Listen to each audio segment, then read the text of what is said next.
She had every luxury money could buy, and no one to catch her when she fell. He had almost nothing, and he still stopped to help a stranger in the rain. What happened next changed both their lives forever. This is a story about what real wealth looks like, and why the most powerful woman in the country fell for a delivery driver who never once asked for anything in return. If this story moves you, hit that like button. Drop a comment with the city you're watching from. I want to see how far this story has traveled. Follow along and don't stop until the very end. The rain started the way it always did in late October, without warning, without apology. One minute the sky was a dull charcoal gray, the kind that sat low over the city all afternoon without committing to anything. The next, it opened up completely, dumping water so hard it bounced off the asphalt in little white explosions and turned the gutters into fast-moving rivers. Logan Pierce pulled his delivery van to the curb on Meridian Avenue and sat there for a second with both hands on the wheel, watching sheets of rain drag across the windshield, and thought about how his daughter's rain boots were sitting in the hallway at home, which meant she was currently at Mrs. Delgado's place across the street with nothing waterproof on her feet, probably talking the woman's ear off about something she'd seen on TV. He exhaled, checked the route screen mounted on the dash, and grabbed the package from the back. 12 floors up, 1 unit, penthouse level. He'd delivered to the Alderton building twice before. Both times it had been standard stuff. Medical supplies, electronics, some kind of architectural drafting tube that had been a pain to carry. Both times the doorman had taken the package at the lobby desk, and that had been the end of it. But tonight the system had flagged the delivery as signature required, which meant he had to go up himself, wait for someone to open the door, scan the barcode against a real human face, and then get back downstairs before the rest of his route slipped too far behind. He wrapped the package in a sheet of plastic from the roll he kept behind the seat, a habit he'd picked up 2 years into the job, tucked it under one arm, and jogged through the rain toward the building entrance. The lobby was the kind of lobby that made Logan feel the particular discomfort of being the wrong kind of person in the right kind of place. Marble floors polished to a mirror finish, a ceiling so high you could lose a basketball up there, a floral arrangement on the center table that was taller than he was and probably cost more than a week of his salary. He was dripping water onto the marble before he'd taken 3 steps. The doorman, a stocky man in his 50s named Carl, according to his nameplate, looked up from behind the desk and then looked back down at his monitor. "Delivery for the penthouse," Logan said, holding up the package. "Signature required." "You can leave it with me." "Can't. System's flagged for personal signature." Carl looked at him again, this time with the expression of someone deciding whether it was worth the argument. Apparently it wasn't. He picked up the phone receiver on his desk, dialed 2 digits, and waited. After a long pause, he hung up. "Nobody's answering the intercom," he said. "Package says it has to be signed tonight." Logan checked the time on his phone. "I can wait a few minutes if you want to try again." "Mom." Carl tried twice more over the next 5 minutes. Each time, nothing. "There's a staff entrance on the service elevator," Carl finally said. "Building manager usually lets drivers go up direct when there's no response and the flag's on the system. Let me call him." It took another 4 minutes, but eventually Logan was in a narrow elevator that smelled like industrial cleaner and machine oil, rising toward the 12th floor with the package under his arm and a scanned confirmation code on his phone screen. The elevator opened into a service corridor. Plain gray walls, fluorescent lighting, the back-of-house reality behind all that marble and brass downstairs. He followed the numbers on the doors until the corridor ended at a single door marked PH. No unit number, just those 2 letters. He knocked. Waited. Knocked again. Harder. Nothing. He was about to pull up the delivery system on his phone to log a failed attempt when he heard it. A sound that didn't fit. Not silence, and not the muffled sound of someone ignoring a knock. It was something falling. A hard, flat impact from the other side of the door, the kind of sound a book makes when it drops off a shelf, except heavier. He stood still. Then it came again. Not a fall this time, but something dragging. A slow, uneven scrape. Logan knocked again. "Hello? Is anyone in there? I've got a delivery. I heard something fall." Silence. "Hello?" He tried the handle. It turned. The door wasn't locked. It had probably clicked open when the building manager cleared his elevator access, some kind of connected system he didn't fully understand. He pushed it open about 6 inches and leaned his head through. "Hello? I'm the delivery driver. I heard a noise. Is everything okay?" What he saw through the gap stopped him cold.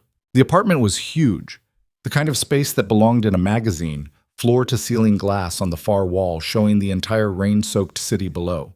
Lights blurred and running in the wet. But the living area was a wreck. Not the comfortable, lived-in kind of mess, but the chaotic debris of a person who'd been working at the edge of collapse for too long. There were 3 laptops open on the coffee table, all of them active, stacked documents and folders fanned across the floor. A glass of something had tipped over at some point. The liquid had dried into a faint ring on the hardwood.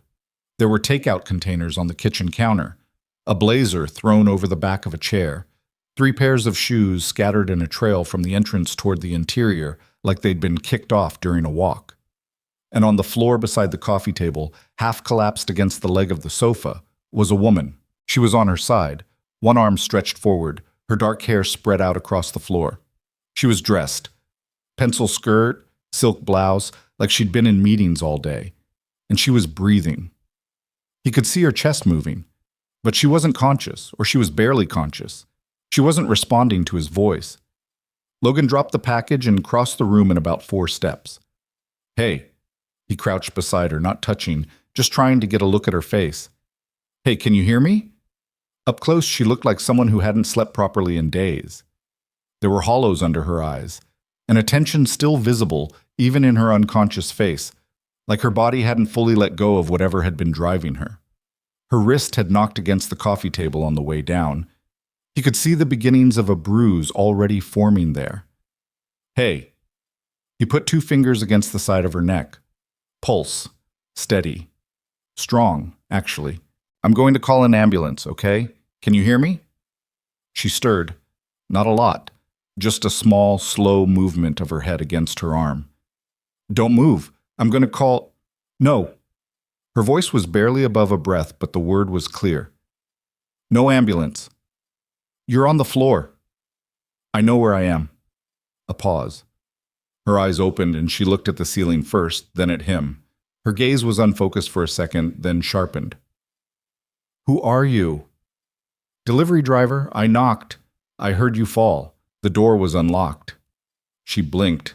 Something moved behind her eyes that he couldn't read. Then she tried to push herself up and immediately stopped because clearly that hurt. "Easy," he said.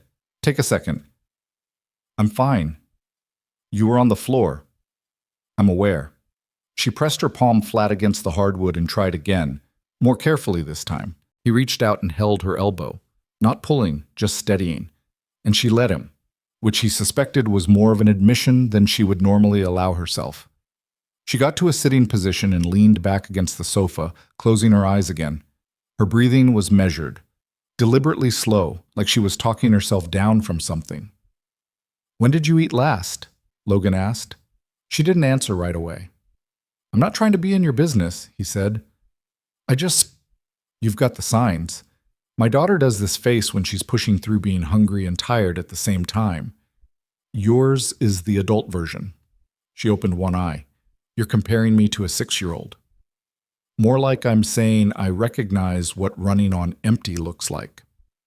A silence settled between them. Outside, rain hit the glass in waves.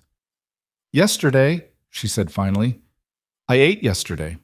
Sometime around noon. It's 9:30 at night. I know what time it is." He looked at the kitchen counter. There was a half-empty box of crackers on top of the takeout containers. He stood up, went to the kitchen, filled a glass with water from the tap, and brought it back. She looked at it for a second like she was deciding whether to be annoyed, then took it and drank. "Thank you," she said, quietly, like the words cost something. "Is there someone I can call for you? Someone who can come stay?" "No."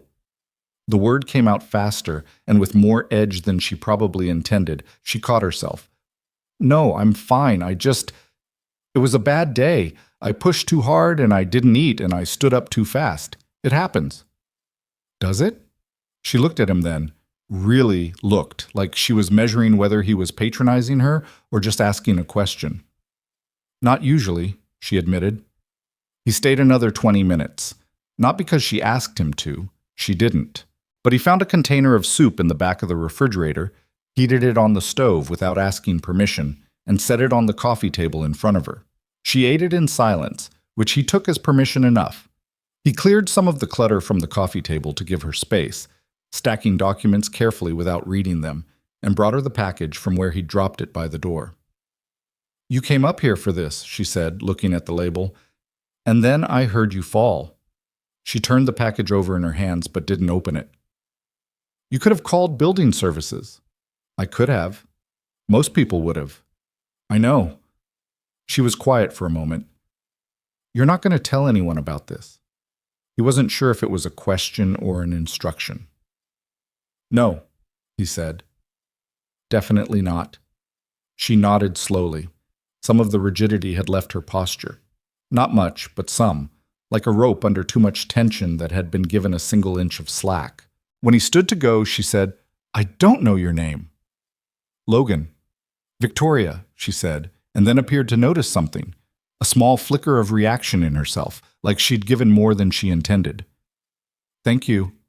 "Logan." "Eat something tomorrow," he said. He picked up his scan pad from the counter where he'd set it, logged the delivery, and let himself out through the service corridor the way he'd come. By the time he got back to the lobby, his phone was showing 4 route updates and a message from Mrs. Delgado saying Maisie had talked her into making grilled cheese, and was she allowed to have a second one. He replied yes, please, and thanks, and pushed out through the lobby doors into the rain. He didn't think about her much on the rest of the route. He had 8 more stops and a flooded section of Harner Street to navigate around, and a daughter to get home and bathed and settled before 10. Life didn't pause to let you sit with moments. It was only later, after Maisie was asleep with her hair still slightly damp and the rain had slowed to a quiet drizzle against the window, that Logan sat at the kitchen table with a cold cup of coffee and thought about what the woman's face had looked like when she'd said thank you. Not the polished, automatic thank you that people in expensive apartments gave delivery drivers. Something else.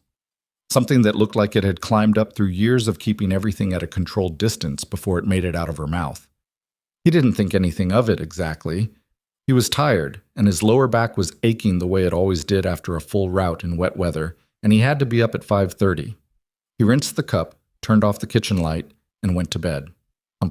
Logan Pierce's life had a particular rhythm to it, the kind that looked exhausting from the outside and simply was what it was from the inside. 5:30 wake up. Shower if Maisie was still asleep.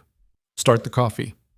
If she was already awake, which happened more than it didn't, because his daughter had apparently inherited none of his capacity for sleeping past sunrise, then it was cartoons on the tablet at low volume while he moved around the kitchen assembling breakfast from whatever was in the refrigerator. Eggs mostly, toast, the occasional bowl of cereal on days when he'd miscalculated the grocery run. He'd been doing it this way for 4 years. Since Maisie was 2, since her mother had sat across from him at that same kitchen table and told him that she loved him, but she couldn't do this life, and that she thought he could manage better than he probably believed he could, and that she hoped he'd understand someday. He hadn't understood, not for a long time. But he'd kept the kitchen running, kept Maisie fed and clean and loved, and over 4 years of doing it, one morning at a time, something that had started as panic had turned into the only structure he knew how to trust. The apartment was a 2-bedroom on the 4th floor of a building on Cassidy Street, the kind of neighborhood that was always described as transitional by people who didn't live there, and home by the people who did.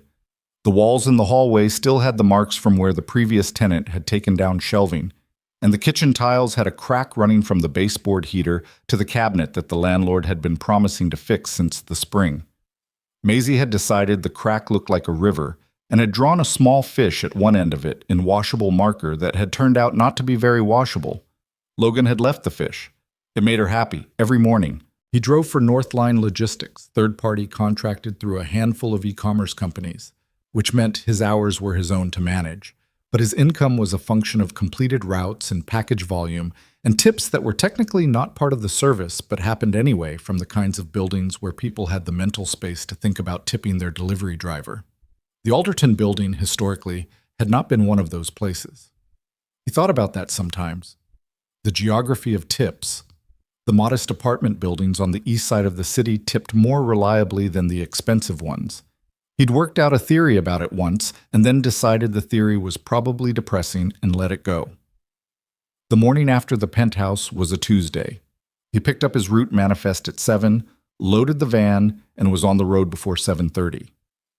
Maisie was with Mrs. Delgado again, a semi-formal arrangement that had evolved from emergency childcare into something closer to a standing daily commitment, one that Logan paid for with grocery runs and small cash payments, and the occasional repair job that Mrs. Delgado refused to hire out. Her husband had passed 3 years ago, and the arrangement worked for both of them in ways neither of them talked about directly. His Tuesday route kept him on the north side of the city, which meant no Alderton, no Meridian Avenue, no penthouse. He made 19 deliveries, ate a sandwich in the van around 12:30, and had the van returned to the depot by 4:15, which gave him time to pick up Maisie and stop at the grocery store on the way home. Maisie had opinions about the grocery store. Specifically, she had opinions about the cereal aisle and the placement of the fruit snacks relative to things Logan was actually willing to buy, and about the injustice of him vetoing the kind of yogurt that came with its own candy for mixing in. She made these opinions known in a running commentary that lasted from the entrance to the checkout, occasionally pausing to ask detailed questions about why various items existed on shelves if they were not available to her. "Because they're for other people," Logan said, for the third time, steering the cart past the cereal. "What people?" "People who made different choices." She considered this for a moment. "I want to make different choices." "You can, when you buy your own cereal." "When will that be?" "Longer than you want." She accepted this with the philosophical resignation of someone who had learned that some arguments had no available victories and moved on to asking about the kind of pasta that came shaped like dinosaurs. He said yes to the pasta. It was a small thing. The small things mattered. Bench it. The following Saturday, Logan had a routine. It wasn't elaborate. Routines didn't have to be, to mean something. Saturday mornings were for the laundromat, which was 3 blocks from their building and had a corner with a low table and some books that someone had left there years ago and that Maisie had quietly adopted as her personal library. Then lunch, usually at Birch and Brew, a small cafe on Clement Street that had good coffee and an owner named Rosa who didn't mind that a 6-year-old occasionally commandeered one of the window booths for an hour. Logan had been coming to Birch and Brew on Saturdays for almost 2 years. He liked it because it was the kind of place that didn't perform being cozy. It just was, through accumulated years of secondhand furniture and a specific quality of afternoon light that came through the south window around noon and turned everything a particular shade of amber. Rosa made strong coffee and played old jazz at a volume that felt like weather rather than background noise. He and Maisie were in the window booth at just after 12 when the woman came in. He almost didn't look up. He was in the middle of helping Maisie draw a horse on the back of a paper menu, an activity she'd requested with complete confidence, and that Logan was executing with the skill of someone who could manage delivery routes and basic home repair, but had never been able to draw a horse that didn't look like a slightly confident dog. "That's his nose," Maisie said, pointing at the circle Logan had drawn. "That's absolutely his nose, yeah. It looks like a potato. Horses have big noses. Not potato noses." He heard the bell above the door, heard footsteps, heard Rosa saying welcome back, the usual, and then the sound of someone settling into the booth 2 tables over. Standard Saturday traffic. He went back to the horse's potato nose. But 10 minutes later, when he went up to the counter to get a refill, he turned around and saw her. The recognition was slow. It took him a full 2 seconds to place her, which was probably because she looked completely different. No pencil skirt, no blazer, none of the polished wreckage of the previous week. She was in a gray hoodie and jeans, her dark hair pulled back in a loose knot. She had her hands around a mug and was looking out the window with an expression that was trying very hard to be neutral and not quite making it. She was also very clearly hoping no one would look at her twice. Logan carried his refill back to the booth, sat down, and went back to the horse. Maisie had improved the nose with a series of small lines that she said were nostrils. "That's better," he said. "I know." He could see the woman from his peripheral vision without turning his head. She ordered something from Rosa and sat with her phone face down on the table, which he'd noticed was a thing people did when they were trying to resist checking it. He did it himself sometimes, on the nights when he'd managed to get Maisie to sleep at a reasonable hour and wanted to feel like the rest of the evening belonged to him. He didn't say anything. He wasn't going to. It wasn't his place, and even if part of him was curious about how she was doing, there was a version of that curiosity that would turn into something uncomfortable for her, and he had enough social sense to know it. But then Maisie, because she was 6 years old and had not yet developed any kind of social governor, leaned around the edge of the booth and said, loudly and with zero preamble, "Do you like horses?" A pause from the other table. Logan kept his eyes down. "Maisie, I'm asking because Dad drew one and it doesn't look right." He looked up because there was nothing else to do and found the woman already looking back. Her expression had shifted. The neutral mask had cracked, very slightly, in the direction of something that might become amusement. "Can I see?" she said. Maisie slid out of the booth and carried the paper menu over with the solemnity of someone presenting evidence. The woman looked at the drawing for a moment, then looked at Logan with something that was absolutely amusement now, controlled but visible. "It's a noble animal," she said. "It's supposed to have a real nose," Maisie said. "He made it a potato." "Horses do have large noses." She pointed to the face of the drawing. "If you make this line here curve out a little more, it'll look more like a real muzzle. Here, do you have the pen?" Maisie handed it over without hesitation. Another 6-year-old social instinct, trusting people who seemed to know what they were talking about. The woman made 2 small adjustments to the drawing, quick and precise, and handed it back. Maisie looked at it. "That's better," she said, with the same tone she'd used about her own nostrils. Then she climbed back into the booth. The woman glanced at Logan across the cafe. "Better," he agreed. She turned back to her window. Something had shifted in her posture, barely, but he noticed it, that same fractional release of tension he'd seen before, the rope giving an inch. He didn't push it. He finished his coffee and got through 3 more rounds of Maisie's questions about what horses ate and whether they liked being ridden and whether they could tell when you were scared of them. And by the time they were pulling on their jackets to leave, he had mostly stopped thinking about the woman at the other table. Mostly. "She was nice," Maisie said on the walk back to the laundromat. "She helped with the drawing," Logan said. "She could come back and help with the legs. The legs are going to be hard." "We'll figure out the legs," he said. But the woman was there the following Saturday. Same table, same gray hoodie, or one that looked nearly identical. Rosa gave her what appeared to be a regular order without being asked. She had a book this time, a real one, paperback, spine cracked from use, and she read it with the focused attention of someone who spent most of their time being interrupted and was taking the quiet like medicine. She and Logan exchanged a nod when he came in. That was all.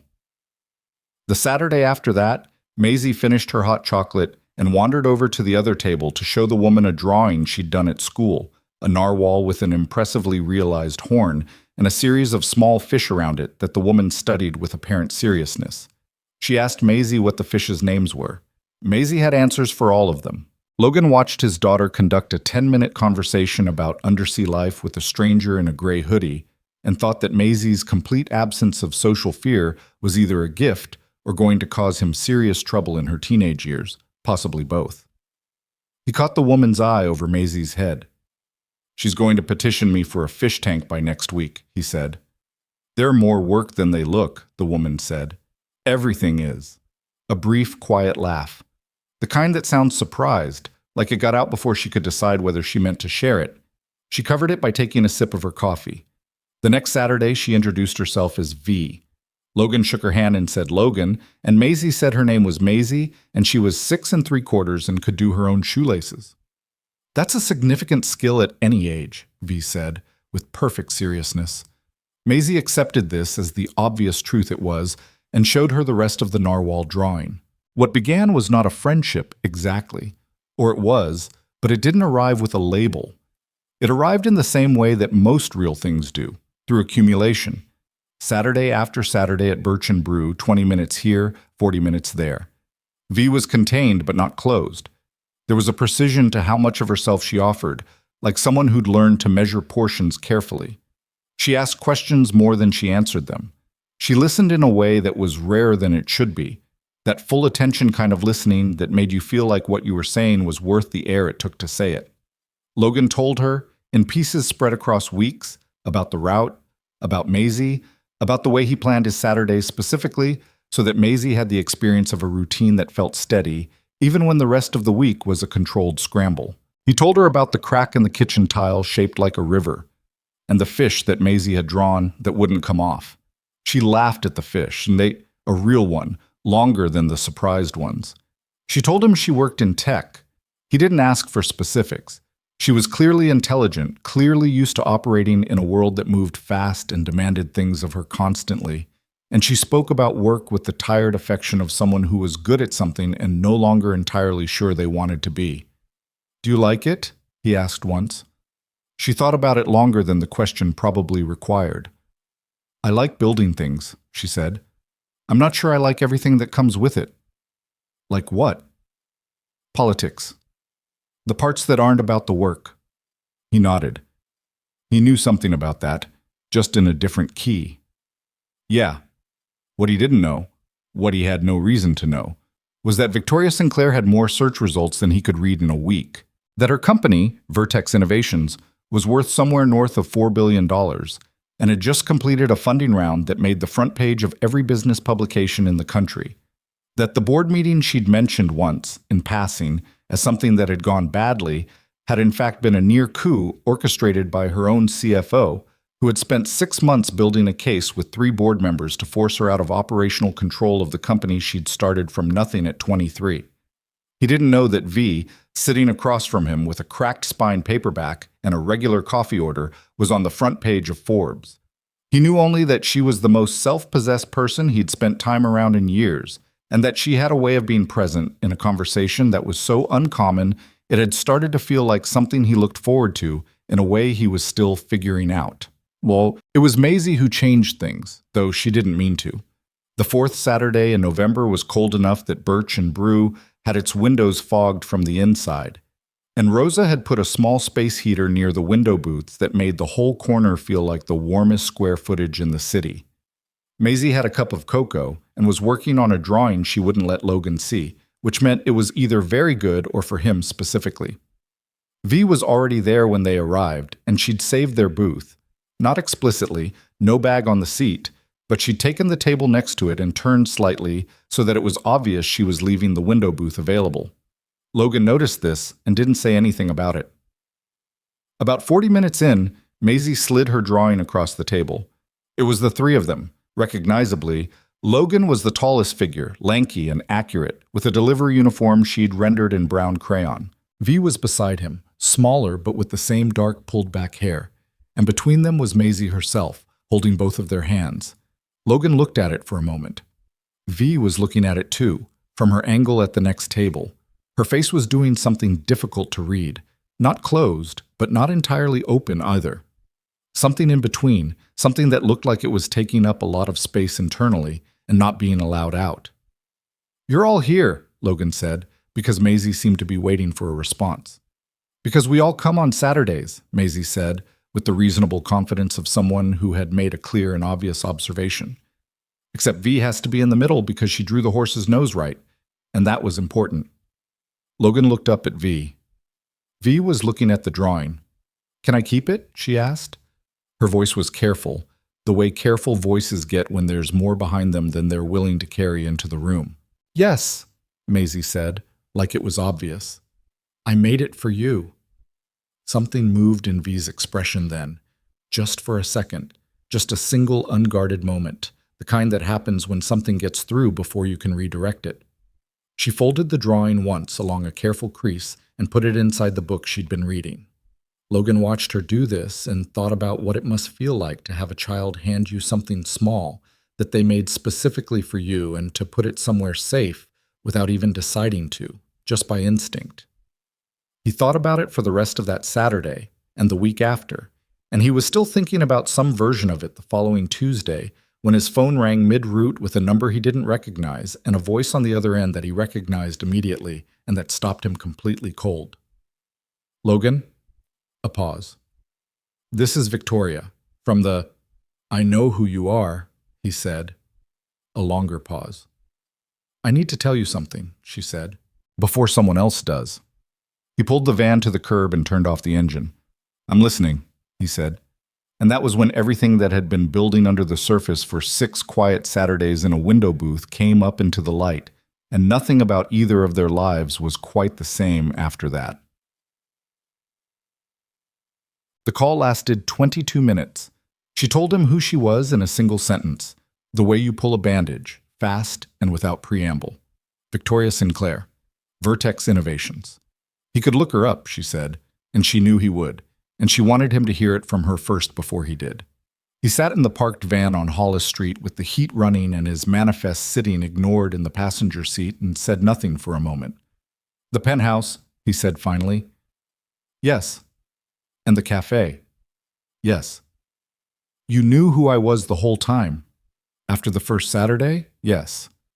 He absorbed this. It was strange, not betrayed exactly because she'd never said anything false. She'd just said less than the whole truth. But there was something in the space where complete honesty should have been that felt slightly airless. "Why?" he asked. A long pause. "Because you were the first person in a long time who talked to me like I was just a person. And I didn't want that to change." He didn't have an answer to that. Not right away. He looked out through the windshield at the street. A woman walking a dog. A kid on a scooter cutting too close to the curb. The ordinary Tuesday afternoon motion of a city full of ordinary people. "Okay," he said. "Okay? I'm not angry. I need to think about it. But I'm not angry." Another pause. "Most people would be." "Most people probably would," he agreed. "I'll call you back." He did call back. 2 days later, after he'd spent the intervening time doing exactly what she'd said he would, which was looking her up. He looked her up extensively. He read 4 different profiles and 2 news pieces, and the piece from last month about the board crisis, which had more context now that he was reading it, knowing he'd been sitting across from her every Saturday for 6 weeks. He looked at photos of her at conferences and events, the full professional presentation, the version of her that was on stages and in boardrooms and on the covers of things. And then he thought about her in a gray hoodie reading a cracked spine paperback and realized that both of those people were real. That wasn't a performance, either one. They were just different surfaces of the same person, and maybe the cafe version was the one she almost never let herself be. He called her back on Thursday evening after Maisie was in bed. "Still not angry," he said when she answered. "I believe you," she said. "I'm not sure why." "Because I'm not really a complicated person." He settled back in the kitchen chair. "You were trying to have one thing that was simple. I get that. It wasn't supposed to become—" She stopped. "What?" "What it became," she said, carefully. He sat with that for a second. Outside, rain had started again, lighter than October, the first cold weather rain of November, tapping at the kitchen window. "Maisie's going to ask about you on Saturday," he said. "I know. She doesn't care about any of it, just so you know." A sound from the other end that he recognized. That small, controlled laugh that got out before she decided whether to share it. "She told me once that her fish drawing is still on the tile," V said. She was very pleased about that. "She's hard to argue with." "I noticed." He didn't suggest she come Saturday, or that they figure out what this was, or any of the things that the situation technically warranted. He just said goodnight, and she said goodnight, and he sat for a while in the kitchen in the quiet rain and didn't try to name what he was feeling. Maisie had her fish, drawn on the tile, that wouldn't come off. Some things were just there, and you left them. The Saturday after the phone call, Logan arrived at Birch and Brew 10 minutes later than usual because Maisie had changed her shoes 3 times. A phenomenon that had no discernible logic, but that he'd learned not to fight, because fighting it added another 10 minutes, and also a bad mood that would last until the hot chocolate arrived. V was already there. Same booth, same coffee order, same gray hoodie. He was fairly certain by this point that she owned multiples of the same one, either because she found something she liked and bought it in quantity, or because she genuinely didn't think about it, which, given everything he now knew about her schedule, was entirely possible. She had her book open, but she wasn't reading it. She looked up when they came through the door, and there was a half second where her expression didn't quite know what to do with itself before it settled into something careful and steady. Logan nodded at her. Maisie cut straight past him and climbed into the window booth. "I have a new drawing," Maisie announced. "It's a whale, a blue one. They're the biggest animal that ever lived, even bigger than dinosaurs." "I know," V said, turning slightly in her chair. "Their hearts are the size of a small car." Maisie looked at her with the concentrated respect she reserved for people who knew things she hadn't expected them to know. "How do you know that?" "I read a lot. Dad reads, but he doesn't know whale hearts." "I read about different things," Logan said, hanging his jacket on the hook by the booth. He looked at V. "Hi." "Hi," she said. That was all, for the first few minutes. Rosa brought Maisie's hot chocolate with the small marshmallows she always put in without being asked, and Logan's coffee, and the Saturday settled back into its shape like it always did.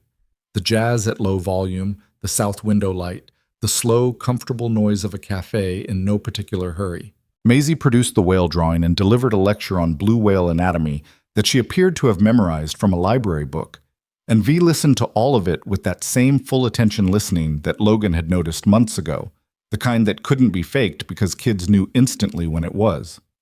When Maisie went to the counter to ask Rosa if the marshmallows came in different shapes, a conversation that Logan knew from experience could take a while, V put her book down and looked at him. "I wasn't sure you'd come," she said. "I said I would." "People say things." "Yeah, but I meant it." He turned his coffee cup in his hands. "I thought about it a lot this week. What you said about wanting one thing that was simple." She waited. "I get it," he said.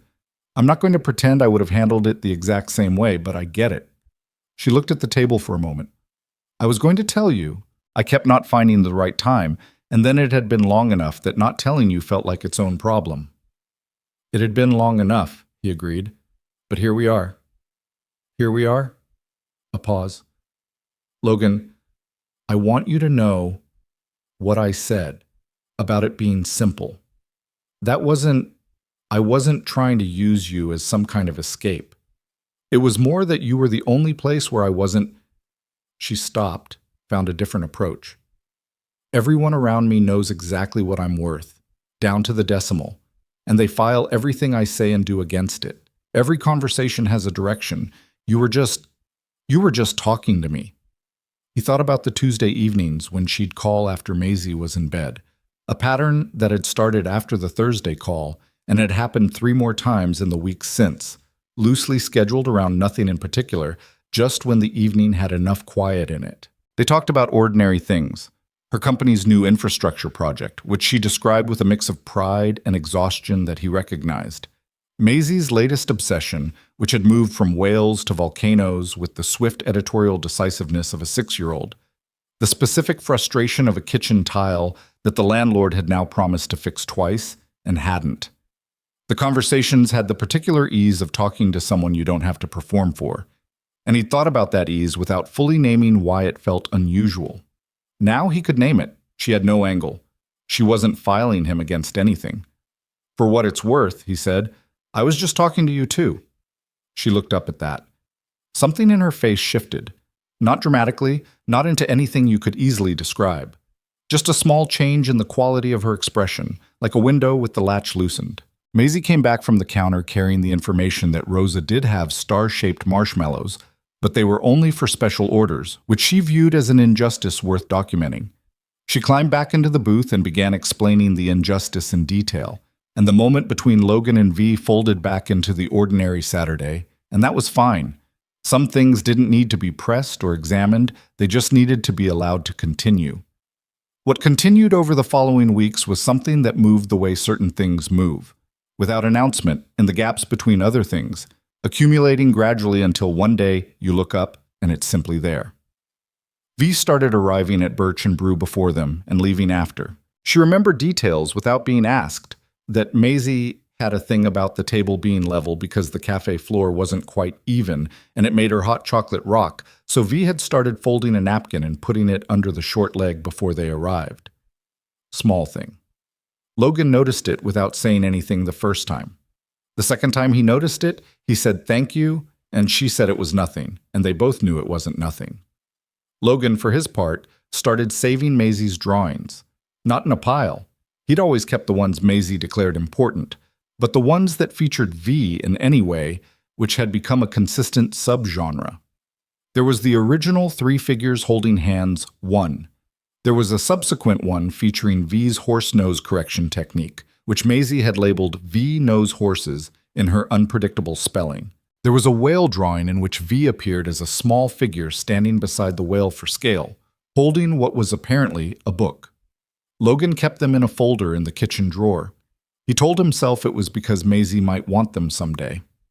This was probably partly true. He also started noticing things about V that he hadn't let himself notice before, or had noticed but not labeled. The way she carried herself differently in the cafe than he imagined she did elsewhere. The boardroom version of Victoria Sinclair he'd seen in photographs had a particular way of taking up space that was entirely intentional, a kind of controlled authority. The Birch and Brew version sat smaller, curved slightly over her coffee cup, shoulders not entirely relaxed, but getting there. The difference between those two postures told him something about what the cafe meant to her that she probably would not have put into words directly. He noticed that she drank her coffee without sugar, which she said was because she'd given it up 3 years ago and still didn't like it plain, but had forgotten how to go back. He noticed that she sometimes started sentences and then rerouted mid-word, like she was filtering in real time, and that over the weeks that rerouting happened less and less. He noticed that she was funnier than she let on, dry, deadpan, delivering things with a straight face that took him a beat to catch up to, and that when he did catch up, she'd look at him with a small, satisfied expression, like she'd been waiting. He noticed all of this and kept it to himself, not because there was anything to hide, but because some things need time to settle before you know what they are. December arrived in the city with the particular personality that December always had, cold enough to justify the lights that went up everywhere, not cold enough to be purely miserable. The whole month wrapped in a kind of collective permission to slow down that never quite materialized, but that people believed in anyway. Maisie had views about the Christmas lights in the neighborhood and about which buildings had gotten it right and which ones had made poor choices, delivered with the confidence of a 6-year-old design critic. On the second Saturday of December, Logan arrived to find V at the window booth, not her usual table, the window booth itself, the one he and Maisie always took.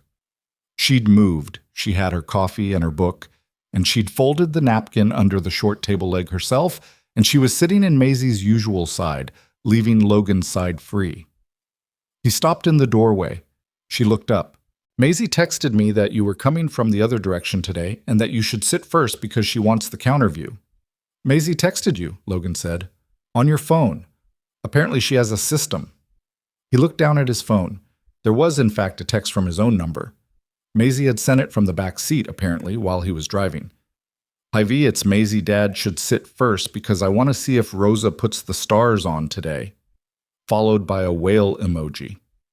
Logan stood there for a second on the threshold of Birch and Brew with the cold December air at his back, looking at the text from his own phone sent by his 6-year-old to this woman, and felt something shift in his chest that he wasn't sure he had a precise word for. He sat down across from V. Maisie came through the door 30 seconds later, took one look at the seating arrangement, nodded in satisfaction, and installed herself at the counter to conduct surveillance on the marshmallow situation. She's something, V said. Every day, Logan agreed. They sat for a moment, the two of them, in the booth that was usually his and his daughter's, and the Saturday light came through the south window at its amber angle, and Rosa put on a different record, something slower, something with a piano in it, and V's book sat closed on the table, which it did more and more often now. Can I ask you something? Logan said. Okay. What actually happened in October, the board thing? She was quiet for a moment, not closed, more like she was deciding how much of the architecture to show him. My CFO, she said, Marcus Hale. He'd been building a case with 3 board members for about 6 months. The argument was that I was too operationally focused, that Vertex needed to shift toward a more traditional executive structure, that I should become a figurehead chairman position while a CEO brought in from outside ran the company. Your own company. The company I started at 23 with $80,000 I borrowed from my mother and didn't pay back until 3 years later. She said it without heat. The heat had been burned off, Logan thought, replaced with something harder and colder. The night you found me was the night I got the briefing document, the one they'd prepared for the full board meeting. It was 62 pages long. I read all of it. And then you passed out. I didn't. She stopped. I sat down too fast. My blood pressure dropped. Because you hadn't eaten since noon and you'd been reading a 62-page betrayal document. A pause. When you say it like that, I'm saying it accurately. She turned her coffee cup in both hands, a gesture he recognized as something she did when she was working through what to say next. The thing about Marcus, she said, is that I trusted him. I hired him. I brought him in 4 years ago because I needed someone who understood the financial side of scaling, and he was good at it. He was genuinely good at it. A beat. That's the part that makes the 62 pages worse. Not that he tried it, that he spent 4 years being good at his job while also building the scaffolding to take mine. Did you see it coming at all? Small things. Things I filed away as normal friction. She shook her head slightly. I'm usually good at reading rooms. I missed this one. Logan thought about what that cost her. Not professionally, but personally. The specific damage of being wrong about someone you'd chosen to trust. What happened after? He asked. I didn't sleep. I spent the next 3 days rebuilding the financial records Marcus had used in the document and finding the places where he'd framed things selectively. There are 3. Significant ones. She paused. The board meeting is in February. I'll be ready. You're going to go in there and take him apart. Methodically. He looked at her. She said it with absolute calm. No performance, no drama, just the quiet certainty of someone who had processed the anger down to fuel. Good, he said. She looked back at him, and something in her expression registered that. Not gratitude exactly, more like recognition. Like she'd been expecting some version of, are you sure or be careful, and had gotten something different. Most people tell me to be strategic, she said, to play the long game, not to move until I have everything. You're already doing all of that. I know. So you don't need me to say it. No, she agreed. I don't. Maisie arrived back at the table with the news that the stars were not available today, but that Rosa had promised they would be next Saturday.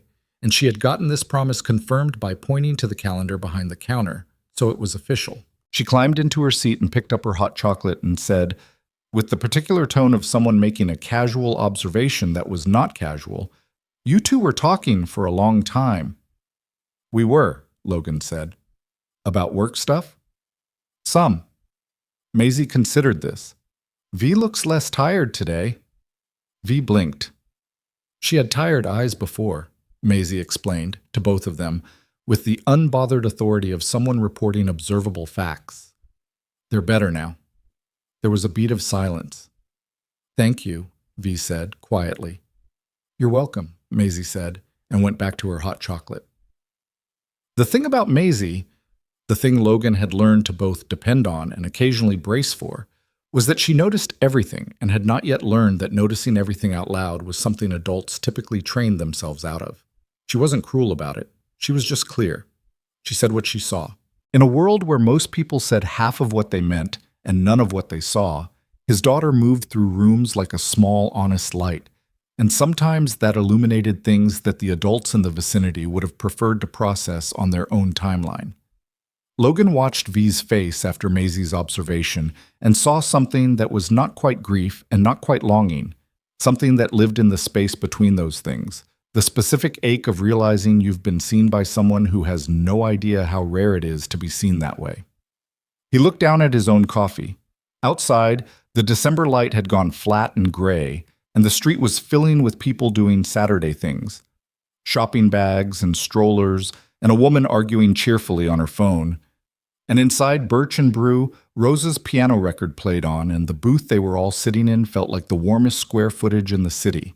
The weeks between that December Saturday and Christmas had a quality that Logan couldn't entirely account for in practical terms. His route volume picked up. The pre-holiday surge that added 30% to his package count and ate into every margin of his schedule. He was getting home later, eating dinner with Maisie at 6:30 instead of 6, logging his manifests while she finished whatever library book was in rotation, falling asleep on the couch more nights than he wanted to admit. The apartment got its first ever Christmas lights, courtesy of Maisie's strong opinions about the window, and Logan had spent 40 minutes on a ladder he'd borrowed from the building super getting them positioned to her exact specifications. In the middle of all of this, V was also there, not in a way that asked anything of him, but in the particular presence of someone who had quietly become part of the texture of the week. The Tuesday evening calls continued. Sometimes they lasted an hour. Once they lasted 20 minutes because Maisie had woken up with a bad dream and Logan had to go, and V had said go, and that was that. No friction. There was a running thing about the tile crack. She'd looked up the specific type of repair required and texted him the information with a link to the correct compound, which he'd bought and which was now sitting on the kitchen counter because he hadn't had a free Saturday to use it yet. She didn't follow up about it. She just sent the information and let him handle it on his own timeline, which was the kind of respect that was rarer than it should be. He also noticed, he couldn't help noticing, that she never asked him for anything. Not directly, not in the careful, oblique way that some people used when they were too proud to ask directly. She just didn't ask, which would have been easy to read as self-sufficiency, except that Logan had spent enough time around people who didn't ask because they'd learned that asking led nowhere to know the difference. He mentioned this, obliquely, on a Tuesday evening in mid-December, while Maisie was in bed and he was doing dishes. "You never ask for help with anything," he said. A pause on the other end. "Is that a criticism?" "No, more like an observation." "I have staff," she said. "If I need something handled, that's not what I mean. I mean the other kind of help, the kind where you just tell someone you're struggling." A longer pause. "I told you about Marcus," she said finally, after I asked. "That counts. Sort of." He set a glass in the drying rack. "I just noticed that you're very good at making yourself hard to worry about. That's generally considered a feature." "By who?" She didn't answer right away. He could hear a faint sound in the background, what might have been traffic, or a window open somewhere high up. "My mother used to say I came out self-contained," she said. Like it was a compliment. "Parents say things." She meant it as one. She's a practical woman, not a lot of softness to spare. She was proud of the self-containment. A beat. "I think I just internalized the pride without examining whether it was a healthy thing to be proud of." He finished the dishes and dried his hands and sat at the kitchen table with the phone. The fish on the tile was gone. He'd finally made the repair 2 weeks ago, and Maisie had immediately drawn a new fish, larger, with what she called a more confident expression. The new fish was still there. "For what it's worth," Logan said, "you're not that hard to worry about." Another pause, and then she laughed. A real one. Not the controlled kind, not the surprised kind that got out before she decided whether to share it. A full one, loose and genuine, and he sat in the kitchen with that sound in his ear and thought, there it is.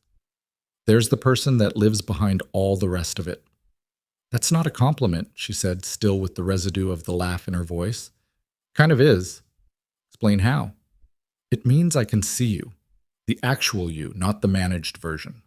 A silence settled on the line. The warm kind. The kind that isn't empty. "Logan," she said. "Yeah. I'm not good at this." "At what?" "Whatever this is." A breath. "I'm good at a lot of things. I'm good at reading markets and building systems and knowing when someone in a room is lying. I'm not good at..." She found the word slowly. "Depending." "You don't have to be good at it. You just have to let it happen." She was quiet for a moment. "That's harder," she said. "I know," he said. "But you're doing it anyway." He heard her breathe. Not a sigh, not dramatic, just a breath, the way you breathe when something heavy moves an inch. "Good night, Logan." "Good night, V." He sat at the table after the call and looked at the new confident fish for a while. The apartment was quiet. Maisie's quiet, the particular settled stillness of a place where a child has finally gone to sleep and taken all the noise with her. Outside, December was being December. A distant car horn. the occasional creak of the building adjusting to the cold. He sat there and thought about what she'd said. Whatever this is. He turned the phrase over carefully, the way you handle something you're not sure of yet, checking the weight and the temperature. He knew what it was. He'd known for a few weeks, if he was being honest with himself. He just hadn't done anything with that knowledge yet, because there were 100 ways it could go sideways and exactly 0 roads from a delivery driver on Cassidy Street to a woman whose company was worth $4 billion that didn't have some serious terrain in the middle. But he also knew that the way she'd said whatever this is wasn't confusion. It was someone who knew exactly what it was and was figuring out whether she was allowed to have it. He wasn't going to push. He was going to keep showing up on Saturdays, keep the calls going, let Maisie do what Maisie did, which was see everything clearly and name it without apology, and let whatever it was be whatever it was at the pace it needed. That was all you could do, really. That and show up. The Christmas Saturday was the last one before the holiday, and Rosa had put tinsel along the bar and a small lit tree on the counter, and the star marshmallows were officially in rotation because Maisie had confirmed it with the calendar. Maisie got 3 stars in her hot chocolate and declared it the best one so far this year. V brought Maisie a gift. She'd wrapped it in blue paper with a whale on the tag, and she handed it over with the slight self-conscious quality of someone who had thought very carefully about something and wasn't sure if the thinking was visible. It was a book, a beautiful one, hardcover, with photographs of ocean life, the kind that was heavy and real and meant to last. Inside the cover, she'd written, "For Maisie, who knows that the heart of a blue whale is the size of a small car. V." Maisie read the inscription 3 times. Then she looked up at V with an expression that Logan recognized, the one his daughter used when she'd decided something was real and permanent. "This is mine forever," Maisie said. "Yes," V said. "That's the idea." Maisie opened to the first page and was immediately lost. Logan looked at V across the table. She was watching Maisie with an expression that was completely unguarded. No management, no careful presentation, just something open and clear and a little raw, like someone standing in a cold room who has just found the warmth. "Thank you," Logan said. Quietly. She looked at him. "She's easy to buy for. She knows exactly what she loves. She's lucky that way." "She is."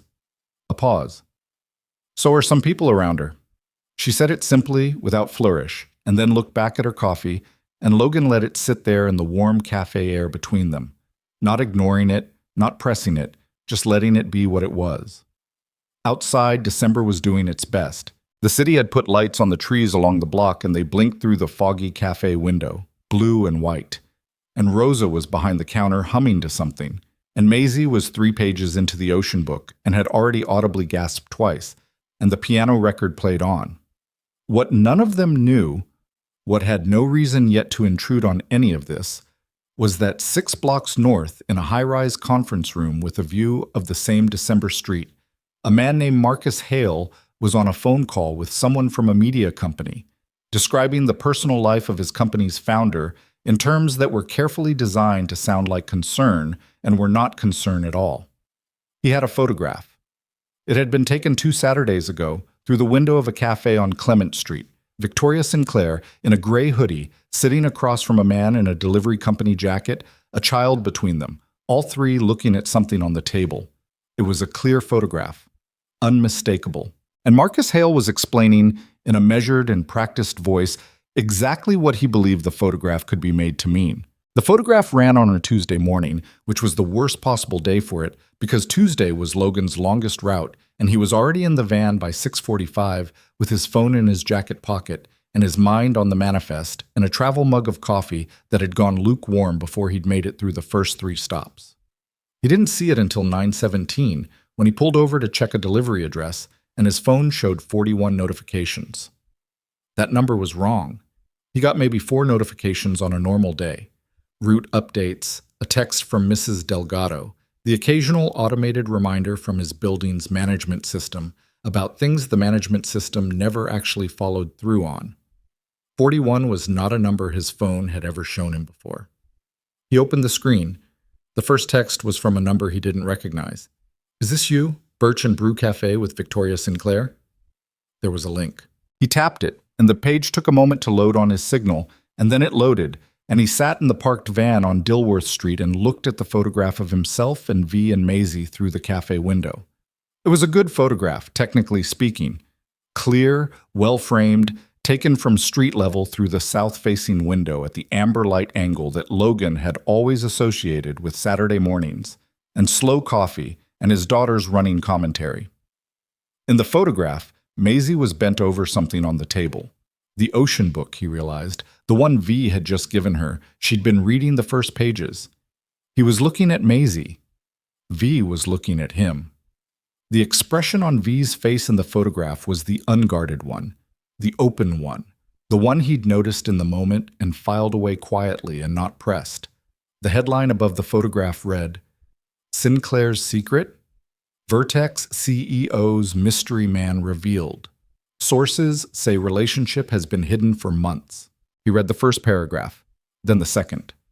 By the third paragraph, which described him as a local delivery driver with no known assets and a young daughter, and referred to V as apparently entranced, he stopped reading and called her. She picked up on the second ring. "I know," she said. "How long has it been up?" "Since 6 this morning. My communications director called me at 6:04. A pause. He could hear her moving, the sound of a hard floor, heels. She was already at work. It ran in Meridian Report first. 3 others picked it up by 8. There's a video segment on a morning show. A video? It's the photograph and someone talking over it. I haven't watched it. Logan looked out through the windshield at Dilworth Street. A woman was walking a dog that had stopped to investigate something in a crack in the sidewalk. Normal Tuesday. He felt like he'd woken up in a slightly wrong version of his own life. "Does it say anything about Maisie?" he asked. A half-second pause that told him everything before she answered. "There's a line about her. They describe her as your daughter, but they don't use her name." Another pause. "Logan, I'm sorry. I should have... I knew there was a risk being seen in public, and I kept going because I didn't want to stop. And that was selfish. Don't do that right now." "What?" "Take all of it onto yourself. It doesn't help either of us." He heard her breathe. "What do you need?" "I need to know if my daughter's name is going to be in print by the end of the day.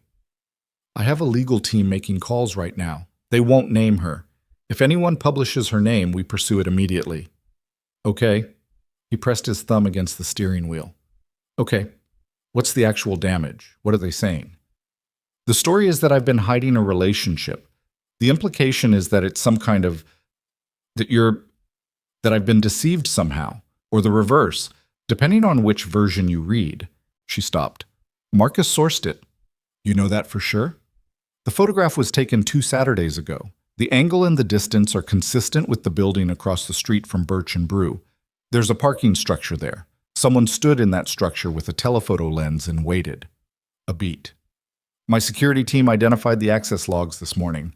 The parking structure is owned by a real estate holding company. That company has a director who is on the board of a firm that Marcus Hale has a personal investment in." "That's a long chain." "It's supposed to be. He's been careful." Her voice was steady, but there was something running underneath it, something cold and controlled. "He knew I was preparing for the board meeting. He moved first." Logan sat with that for a moment. Marcus Hale, whom he'd never met, whom he only knew from what V had told him and from the business pieces he'd read after her phone call in October, had stood in a parking structure 2 weeks ago and pointed a camera through the foggy window of a cafe on Clement Street at a 6-year-old reading a book about ocean life. "I need to finish my route," Logan said. "I'll call you tonight." "Logan, I'm not disappearing. I just need to finish my route." A pause. "Is your head on straight?" A short silence. "More or less." "Then go do what you need to do. I'll call you at 9. He hung up and sat for another 30 seconds, then picked up his scan pad and got out of the van. He made it through 7 more stops before the first person recognized him. A woman in her 40s at a building on Farnell Avenue opened her door, took her package, and then looked at his jacket logo and said, "Wait, are you the guy from the news, the one with Victoria Sinclair?" "No," Logan said, and logged the delivery and walked back to the van. The next recognition came at a pharmacy on Clement, different part of the street from Birch and Brew, But same name on the building would have been enough for anyone who'd read the article. A man in his 60s stood outside and watched him carry a package from the van and said, loud enough to be clear, "That's the delivery guy, the one going after the billionaire." Logan kept walking. By the time he returned the van at 4, 2 people had taken photographs of him on the street.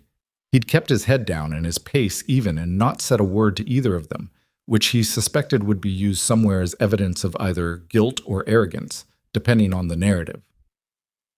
Mrs. Delgado, when he picked up Maisie, took one look at his face and said, "I saw. You sit. I'm going to put on water." He sat at her kitchen table while she made tea he didn't particularly want and let Maisie explain to him in detail about the drawing she'd made at school, which was a volcano with people running from it, which she described as dramatic but educational. He nodded at the appropriate moments. He drank the tea. He told Mrs. Delgado he was fine, and she told him he didn't look fine, and he said he'd get there. "Is she a good person?" Mrs. Delgado asked. Direct. No wind-up. "Yeah," Logan said. "She is." "Then don't let them make it ugly." She refilled his cup. "People love to make things ugly. Don't give them the material." He thought about that on the walk home, Maisie holding his hand and narrating something about volcanoes that he was processing at about 40% capacity. The call at 9 was longer than usual. "Give me the actual picture," Logan said. "Not the managed version. What's the real situation?" He heard her settle, the sound of her sitting down somewhere. "Marcus has the 3 board members. Between them they hold approximately 19% of voting shares. With the right external pressure, public concern about my judgment, questions about my personal decisions affecting the company, they can call for a confidence vote. If they get another 8% on board, they have enough to force the issue." A pause. "The photograph is the external pressure. The story they're building is that I've become emotionally compromised, that I've been hiding a personal relationship that represents poor judgment, that a woman who hid this from her own board can't be trusted to run a $4 billion company. And the part about Maisie? There's a line in 2 of the follow-up pieces suggesting that Maisie has become, that you've been using her to get closer to me, that it's a calculated approach." Logan said nothing for a moment. "Say the word," V said. Her voice was even. "If you want to step back from this, I understand it completely. You didn't sign up for any of it." "I'm not stepping back. Logan, I'm not." He stood up from the kitchen table and went to the window. The street below was quiet, late-night Tuesday quiet, the neighbors' lights going off one by one. "They wrote something about my daughter. They used her. I'm not stepping back." A pause. "That's not... I don't want you to stay in this because you're angry. I'm staying because I want to." He turned away from the window. "The angry part is just how it looks right now." She was quiet for a moment. "The board meeting is February 14th. 6 weeks. 6 weeks. What do you need from me before then?" Another pause. Longer this time, the kind that had a decision being made in it. "Nothing. I need you to stay exactly where you are and not change anything. Every time you change anything, it looks like confirmation that we were hiding something wrong. We weren't hiding anything wrong. I know that. You know that." Her voice tightened slightly at the edges. "But the story isn't about what actually happened. It's about what it can be made to look like." He understood that. He understood it better than she might have expected, because the mechanism was the same one that had operated in his life in smaller ways. The landlord who implied maintenance issues were the tenant's fault. The daycare that had suggested Logan's work schedule reflected a lack of commitment. All the small architectural lies people built around the truth to make it fit a more convenient shape. "Then we do nothing," he said. "For now." She exhaled. "My legal team is preparing a statement. Short, factual, no detail. We confirm we know each other and call the story what it is, which is a coordinated leak from inside the company." "Does that name Marcus?" "Not directly. Not yet." A beat. "I want to name him in the boardroom, not in the press. I want to do it once, in front of the people it matters to, with documentation they can't dismiss." He thought about the 62-page document, about the 6 months of careful scaffolding, about a man standing in a parking structure with a telephoto lens pointed at his daughter. "Make it count," Logan said. "I intend to," she said. The following days had a quality that Logan could only describe as being in moving water, not swept away, but having to keep his footing active, the ground not entirely stable under him. The story didn't die down. It grew, the way stories did when there was enough ambiguity to argue about and enough money involved to make argument profitable. There were opinion pieces. There were comment sections. There were people who thought the relationship was romantic and calculated, and people who thought it was genuine, and people who thought both could be true simultaneously. Someone found his Northline Logistics Company profile and published his route territory. He got 3 calls from journalists in 2 days. He didn't answer any of them, which he'd cleared with V's communications director in a brief, efficient phone call during which the communications director had said, among other things, that Logan was handling the situation with more composure than most people in his position, and that this was noted and appreciated. Logan had thanked him and hung up and made Maisie's dinner. Maisie knew something was happening. She was 6, not oblivious. She'd picked up on the changed quality of her father's attention, the way he checked his phone more and then put it face down on the counter. She hadn't asked directly, which was itself unusual. On Thursday evening, while he was reading to her before bed, a chapter book about a girl who could talk to birds, which they'd been working through for 2 weeks, Maisie said from under her blanket, without looking up from the illustration. "Are people being mean about V?" Logan held the book still. "Some people are saying things, yeah, because they don't know her." "Partly." Maisie considered this. "They're wrong." "Yeah, they are." "Does she know that we know they're wrong?" He looked at his daughter's face, partially obscured by the edge of her blanket, completely certain. "I'll make sure she knows," he said. The following Saturday, they went to Birch and Brew. He'd thought about it and decided that not going was the wrong move, that it would look like retreat. But more than that, it would feel like retreat. And he didn't want to teach Maisie that the way to handle people being wrong about something was to make yourself smaller. 2 people outside the cafe with phones raised when they arrived. Logan kept his hand on Maisie's shoulder and walked straight in, eyes forward. Rosa, behind the counter, met his eyes and gave him a small nod that communicated several things at once and required no words. V was there. She was in a different jacket today. Not the gray hoodie, something slightly more put together, like she'd thought about it. Her face when she looked up had the careful expression of someone who'd been running a conversation in their head and wasn't sure which version of it they were about to have. Maisie pulled free of Logan's hand, crossed to V's table, and without prelude climbed up onto the chair next to her. "We came," Maisie said. V looked at her for a moment. "I see that." "Because we're not going to let people who don't know you say things." Maisie said this with complete matter-of-factness, the tone of someone reading back a settled decision. "Dad said we'd make sure you knew." Something crossed V's face. Fast, contained, but not contained enough. She pressed her lips together briefly. "Thank you," she said. Her voice was level, but there was something underneath it that wasn't. "You're welcome." Maisie reached across the table and patted V's hand once, with the particular gentle authoritativeness of a child who has decided someone needs comforting. Then she looked toward the counter. "Are the stars back?" Rosa said yes, V managed. Maisie slid off the chair and went to investigate. Logan sat down across from V. She was looking at the table. She blinked once, twice, working something back into order. "She's 6, Logan said. "She doesn't think it needs to be complicated." V looked up. "It doesn't," she said. "It really doesn't. I think I keep making it complicated because that's what I know how to do." "I know." "I'm not sure you do." She glanced toward Maisie at the counter. "Logan, I've been in rooms my entire adult life where everything is a negotiation. Every offer, every relationship, even the things that are supposed to be uncomplicated have subclauses.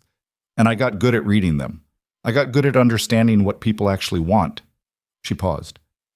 "And then you come in and you're just there. You're just genuinely there.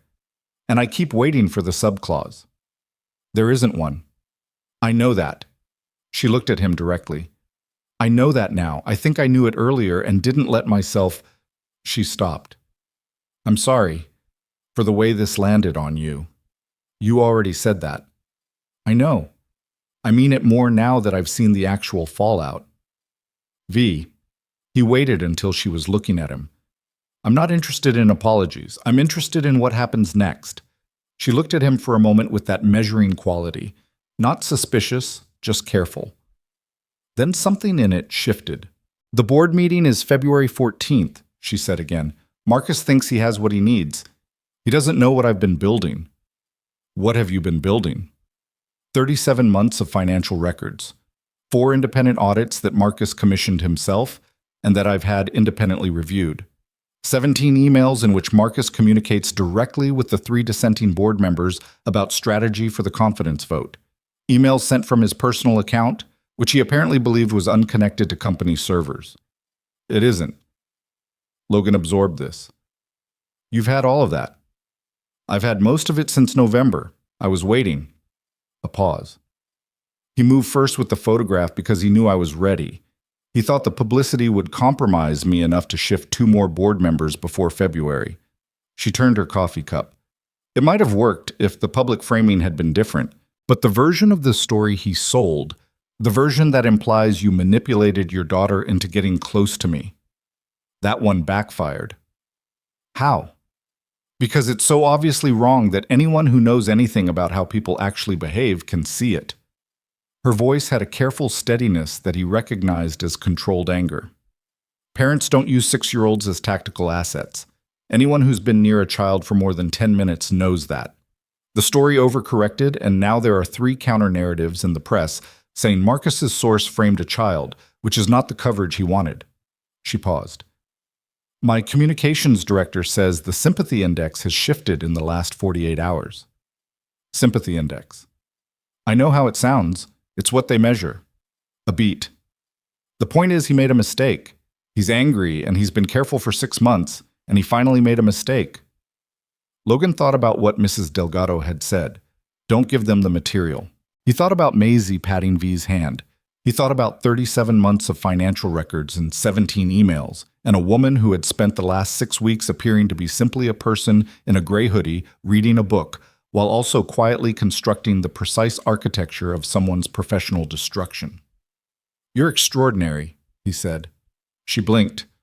Apparently that was not what she'd been expecting. I'm prepared, she said carefully. Same thing sometimes. Rosa arrived with Maisie, who had the confirmed star hot chocolate and the expression of someone whose faith in the calendar system had been validated. She climbed into the window booth and arranged her cocoa with the precision of someone setting up a still life. Stars, she confirmed. Stars, Logan agreed. Outside, the 2 people with their phones were still there. One of them raised a camera toward the window. Logan looked at him steadily until the man lowered it, then turned back to the booth. Maisie was already deep in the ocean book. V had opened her own coffee cup and was warming her hands on it, and the jazz was playing, and Rosa's new lights along the bar reflected in the window glass. The Saturday held. What neither Logan nor V discussed that morning, because it wasn't the right moment, because Maisie was there, and because some conversations need to wait until the immediate thing has settled, was what he'd felt watching her face when Maisie climbed up and took her hand. He'd seen it clearly, not just gratitude, not just being moved.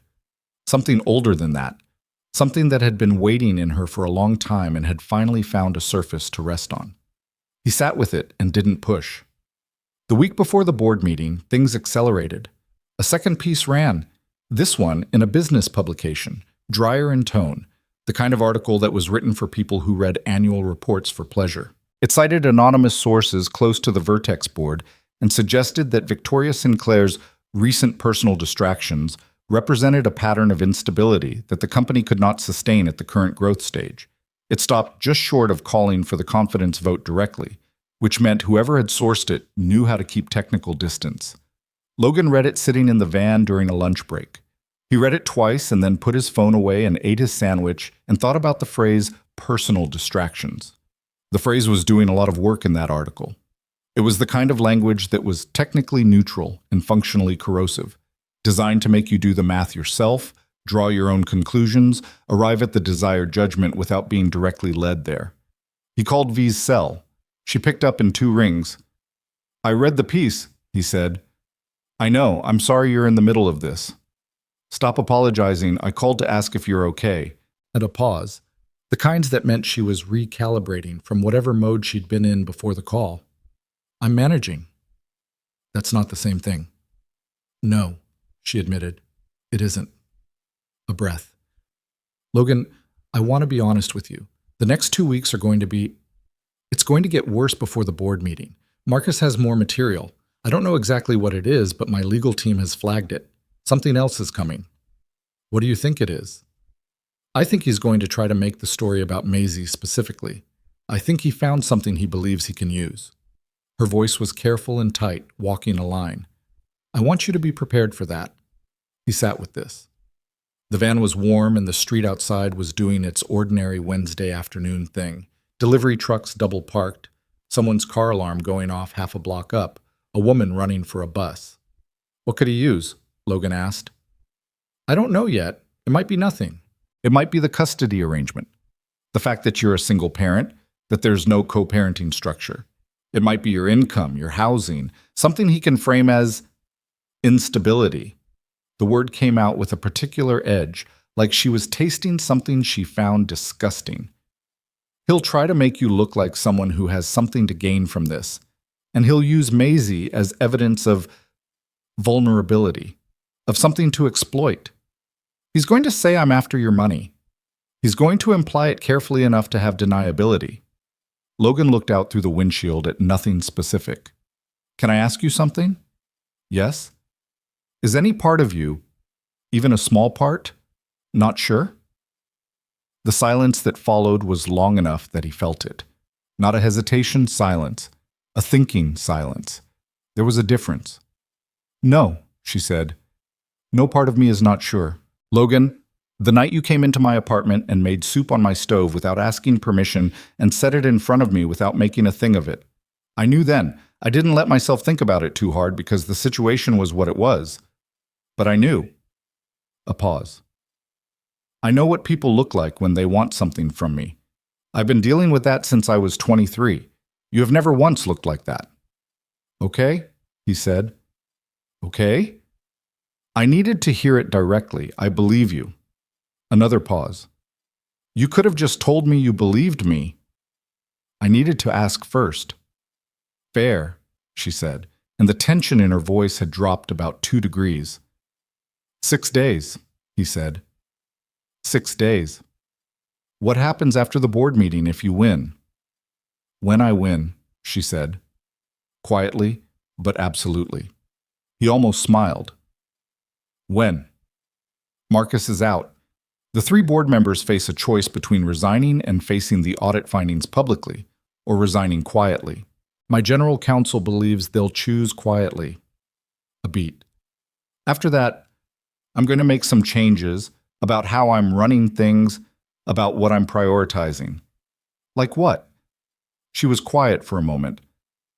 I want to stop living at the pace I've been living at. I've been running Vertex like I'm trying to outrun something. I'm not sure anymore what I was trying to outrun. A pause. Or I am sure, and I've been avoiding saying it out loud. He waited.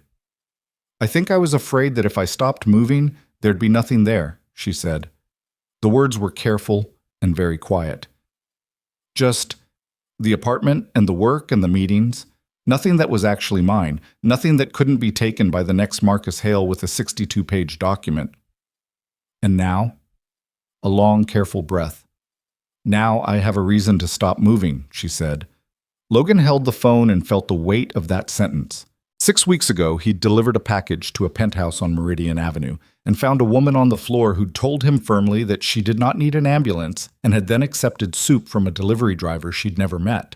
He thought about how much had been built in the space of a few ordinary Saturdays, in the amber light of a cafe with a napkin folded under the short table leg, around a 6-year-old's drawings of whales. 6 days, he said again. I'll be ready, she said. He believed her. What he hadn't expected, what neither of them had adequately prepared for, was what Marcus Hale released on the Thursday before the board meeting. Not a press piece, not a photograph. A statement posted directly to a financial news feed attributed to a concerned party with the knowledge of internal Vertex affairs.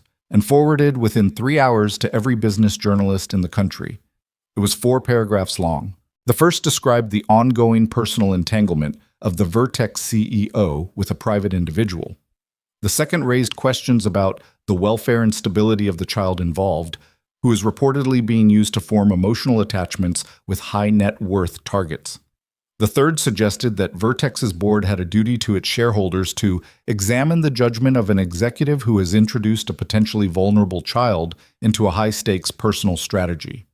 The fourth paragraph was a single sentence. The question the board must answer is whether a leader who allows herself to be manipulated through her affection for a child is fit to manage the responsibilities of a $4 billion enterprise.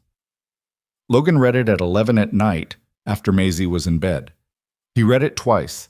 Then he put his phone face down on the kitchen table and sat very still for about 60 seconds. Then he picked the phone back up and called V. She picked up immediately, which told him she'd been waiting. "I know," she said, before he could say anything. "Logan, I'm so sorry. That's what he wrote about Maisie is..." "I'm going to make a statement," Logan said. Silence. "I've been quiet because you asked me to be," he said. "And I understood why. But that thing calls my daughter a tool. It says she's being used, by me, against you." His voice was steady. He was working to keep it steady. "I'm not staying quiet about that.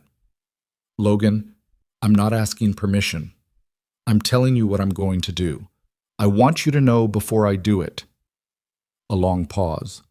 When she spoke again, her voice had changed. The communications management had dropped out of it entirely. "What are you going to say?" she asked. "The truth," he said. "Just the truth. Nothing about the board meeting, nothing about Marcus, nothing about Vertex. Just the truth about who my daughter is and what actually happened." Another pause. "My communications director is going to want to vet..." "No. Logan, no," he said again. "This isn't a company statement. This is me. If your director vets it, it becomes a company statement. That's not what it needs to be." The silence on her end lasted long enough that he thought she might push back harder. Then, "Okay," she said. Quiet. "Okay. Get some sleep," he said. "You have a board meeting in 2 days." "I will." A pause. "Logan, thank you." "Don't thank me yet," he said.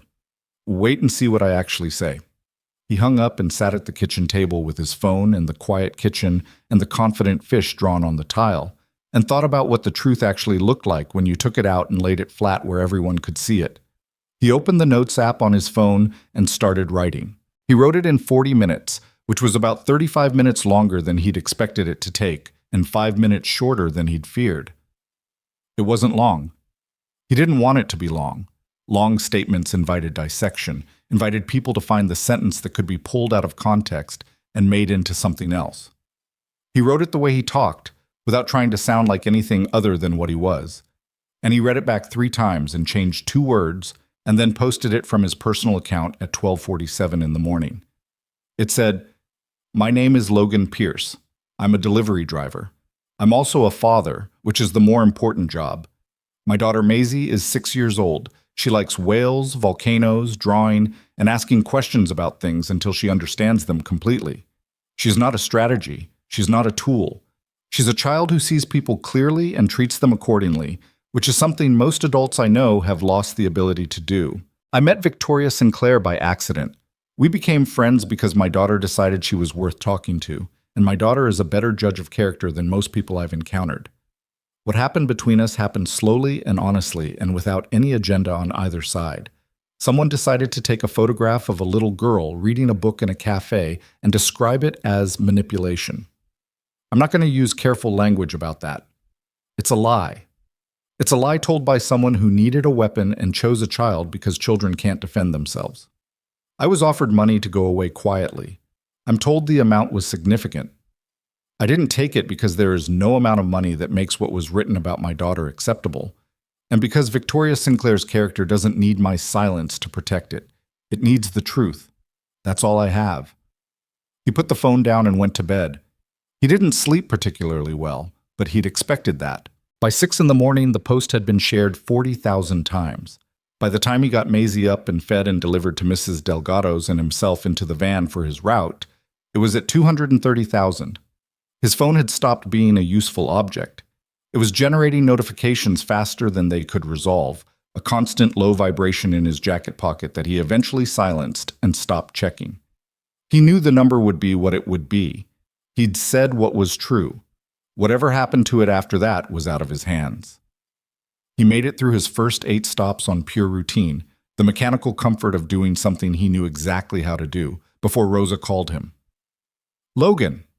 Her voice had the quality of someone who has been watching something happen and needs to tell you about it. "I have 3 journalists outside my cafe right now." He exhaled. "I'm sorry, Rosa." "Don't apologize. I just want you to know. They're not causing trouble, but they're here." A pause. "Also, your post." "Yeah. It's everywhere. I had someone call me this morning who said they read it and cried." Another pause. "I cried a little, just so you know."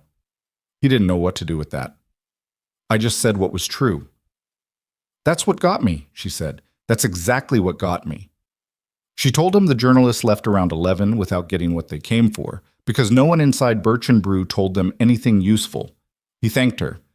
She told him to bring Maisie by on Saturday, stars or no stars, and hung up. V called at noon. "The statement," she said, and then didn't say anything else for a moment. "Good or bad?" he asked. "The board members have been calling my general counsel since 7 this morning." Her voice was carefully neutral, the kind of neutral that required active maintenance. 2 of the 3, not Marcus's direct allies, the third one, the one who was peripheral to the original plan. "He wants a conversation before tomorrow." "That's good?" "Yes, that's good." A pause. "Logan, there are people defending you on every platform I have visibility on. It's not a PR movement. It's just people saying this is a man who told the truth, that's all." Another pause, shorter. "I'm having a hard time with it." "With what?" "With the fact that you did that and I didn't ask you to, and you didn't make it about the board meeting or Vertex or any of it. You made it about Maisie." "It was about Maisie." "I know." Her voice went quieter. "Nobody has ever, Logan, nobody has stood up in public for me before. Not like that. Not without it being strategic." He was in the van on the shoulder of a side street with his engine idling, and he thought about that, about what it meant to have gotten to 30 years old in the world she'd been navigating and not had anyone say, publicly, without calculation. "This person's character doesn't need protecting, but I'm going to say the truth anyway." "You should have people who do that," he said. "I'm beginning to think so too." A pause. "The money they offered you, you knew about it?" V. "How much was it?" He was quiet for a second. 150,000. Silence on her end. "Logan, it was a phone call 2 weeks ago. Someone I didn't know said they represented a concerned third party, told me this didn't have to be complicated and that there was a settlement offer available. I hung up." He paused. "I should have told you." "Why didn't you?" "Because I didn't want you to think I'd considered it." Another silence. "Did you?" For about 4 seconds. Long enough to think about what $150,000 would mean for me and Maisie, and then long enough to understand what it would mean for everything else. A beat. "It wasn't close," she breathed. "Thank you for saying that." "The 4 seconds or the hanging up?" "Both," she said. "The honesty of both."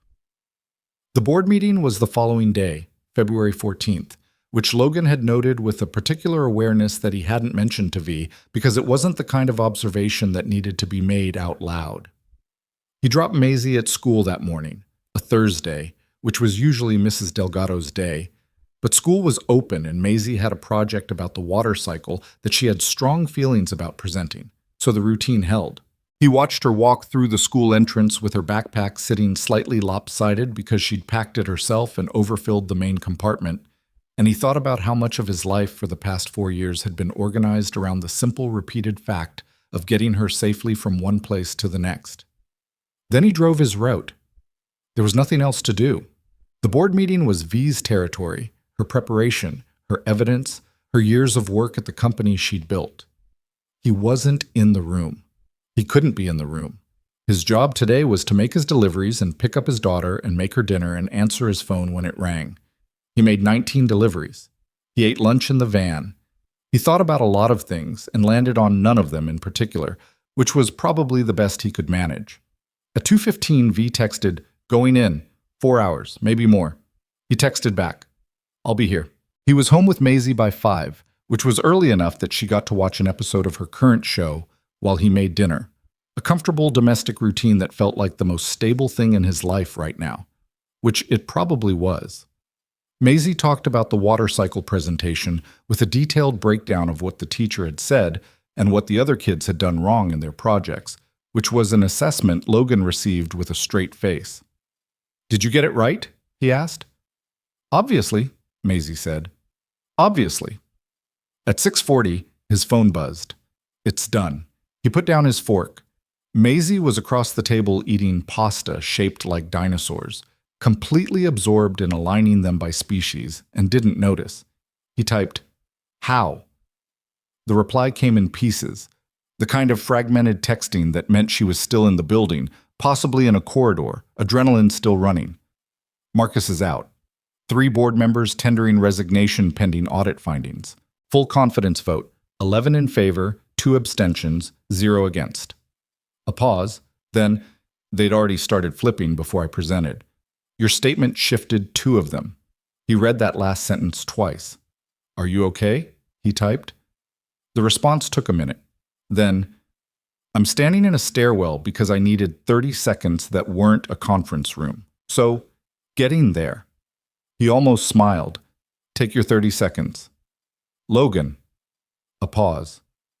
"I want to tell you something, and I'm going to tell it badly because I'm still running on adrenaline and I've been in that room for 4.5 hours. But I want to say it before I overthink it."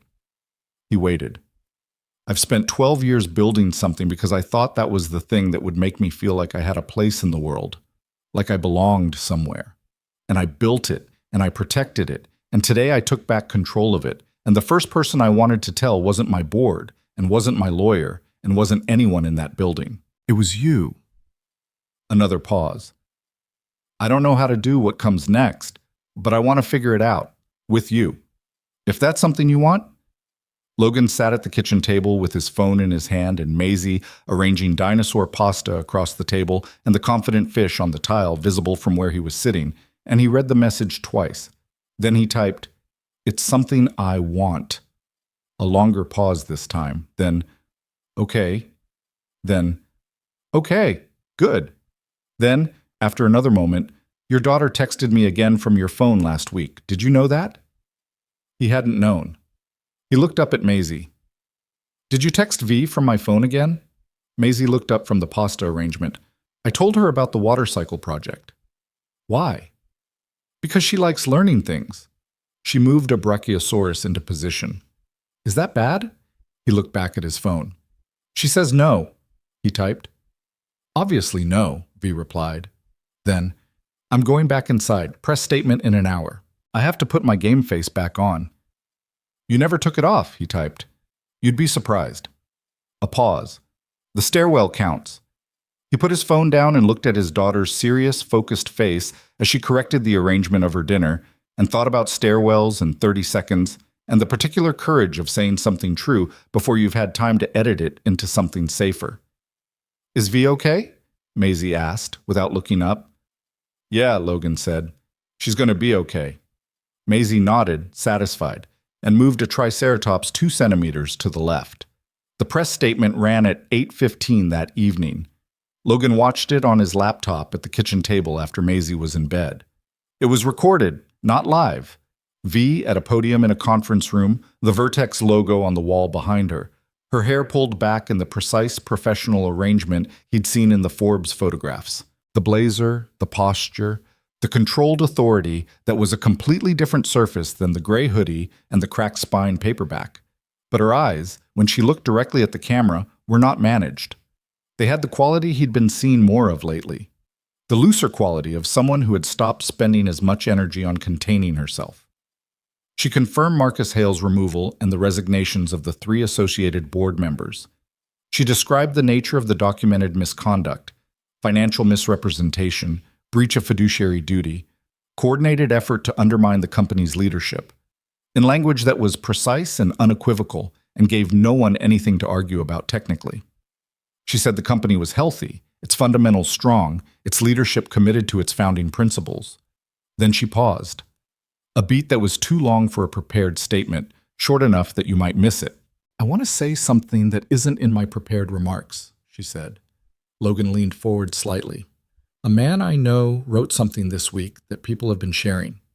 He wrote it about his daughter and about the truth, and he didn't ask anyone for permission, and he didn't run it past a communications department." A pause. "He said that his daughter sees people clearly and treats them accordingly. I've had the chance to see that for myself, and he's right. She does." Another beat. "I don't think I've been treated that simply and that honestly by anyone in a very long time. I'm grateful for it, that's all." She looked back at her notes and moved on to shareholder information and the restructured executive timeline, and the statement continued in its professional register. But Logan sat back in his chair and thought about the fact that she'd said that on camera in front of every journalist and investor and board member and analyst who watched the Vertex feed, without a filter and without a script. He texted her at 9:30. "That last part." She replied, "I know. Don't tell my communications director I went off script. He knows. I know he knows. He's been very quiet, which means he's either horrified or he thinks it worked. Did it work?" A pause. Then, "I don't really care if it worked. I meant it." He put his phone down and sat in the kitchen for a while in the good kind of quiet, the kind that has weight to it, that feels like something real taking up space. The days after the board meeting had a different quality than the days before. Something decompressed, like a house after a long storm has passed. The air changed. The press attention didn't disappear immediately, but it shifted register, from the aggressive speculative coverage of the previous weeks to something more analytical. People parsing the board meeting's outcome and its implications for Vertex, the story moving from Sinclair's secret to Sinclair's power play, which was still coverage but was coverage about the company rather than about a photograph through a cafe window. Logan's post stayed up and kept accumulating shares in the slow, steady way that things do when they've touched something real. Not a viral moment that burns hot and disappears, but the quieter spread of something people kept returning to. He got messages from other single parents. He got messages from people who'd been in situations where someone told a lie about them and they hadn't known how to answer it. He got messages from people he'd never met who said things like, "I don't know you, but I believe you, and this is what honesty sounds like," and a handful of things that were harder to read because they were too specific and too raw.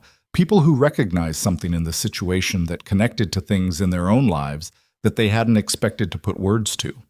He didn't respond to most of them. He didn't know how, but he read them. The money offer came back once more, 5 days after the board meeting.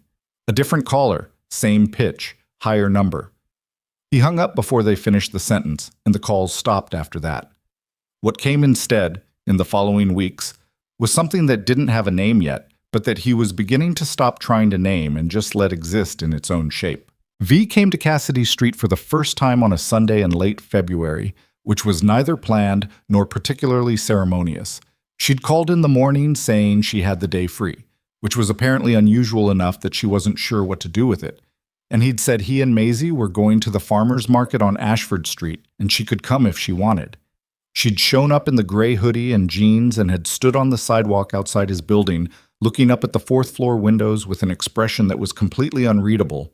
And he'd come down and they'd walk to the market with Maisie between them, which was where Maisie had immediately positioned herself. The farmer's market in late February was a stripped-down version of what it would become in a few months. Fewer vendors, less produce, the cold keeping the crowds light. Maisie led them to a stand that sold honey in different varieties and spent 10 minutes asking the vendor questions about bees that the vendor answered with increasing enthusiasm. V stood beside Logan and watched this and didn't say much, which was fine. The market was the kind of place that didn't require narration. They bought honey and a bag of late-season apples and a jar of something the vendor described as fire cider that Maisie had selected entirely on the basis of its name and that Logan was fairly confident was going to be unpleasant. On the walk back, Maisie got tired. Suddenly and completely, the way children do, as if someone had pulled a plug, and Logan picked her up and she leaned her head against his shoulder and was half asleep within a block. V walked beside him. The street was quiet. There was a dog being walked on the other side, and somewhere down the block a radio playing through an open window, and that was all. She went out fast, V said. She does that, full speed until she stops. A pause. You carry her like it's nothing. She's 42 pounds. I know, but... She stopped. I was thinking about what it must be like, to be the person someone just goes limp and trusts completely. He looked at Maisie's face against his shoulder. Her eyelashes were resting on her cheek and her mouth was slightly open, and she was completely, utterly at rest. He carried her this way a few times a week still, though she was getting to the age where she'd protested if she were awake. It's a lot, he said. In the good way. V nodded. She was looking at Maisie's sleeping face with that expression, the one that had been showing up more since the board meeting, the open one, the one that didn't try to go anywhere. Can I ask you something? She said. Yeah. When her mother left, did you think you could do it? He considered the question honestly. No, he said. Not really. I thought I was going to ruin her somehow. Get something fundamentally wrong. A beat. I still worry about that. But you haven't. I don't know. She's 6. She seems okay. Ask me when she's 16. V made a small sound that was almost a laugh. She's going to be formidable at 16. Terrifying, he agreed. Completely terrifying. They walked the rest of the block in quiet, and when they got to his building, she stopped at the entrance while he shifted Maisie's weight to get his keys out, and she held the door open, which was the kind of ordinary small assistance that didn't need to be commented on. He got Maisie settled on the couch with a blanket and came back to the kitchen, where V was standing at the counter looking at the tile crack with the new confident fish. The tile, she said. She approved the design. V crouched slightly to look at it closer. The fish had a definitive forward lean that Maisie had achieved through eyebrow placement, which was a choice Logan had found unexpectedly effective. She gave it eyebrows, V said. Confident fish need eyebrows, apparently. V straightened and looked at the kitchen. The small, ordinary kitchen with its slightly uneven tile, and the corner where the shelf didn't sit quite flush, and the drawing held to the refrigerator with a magnet from a place neither of them had visited. She looked at it the way she'd looked at his building from the sidewalk, not with disappointment or analysis, but with a kind of careful, deliberate attention, like she was seeing something she wanted to see accurately. I like it here, she said, quietly. It's not much. That's not what I mean. She looked at him. I mean, I like it. I like the way it feels. He leaned against the counter. What does it feel like? She thought about it for a moment. Like people actually live here, she said. Like things are worn in rather than set up. A pause.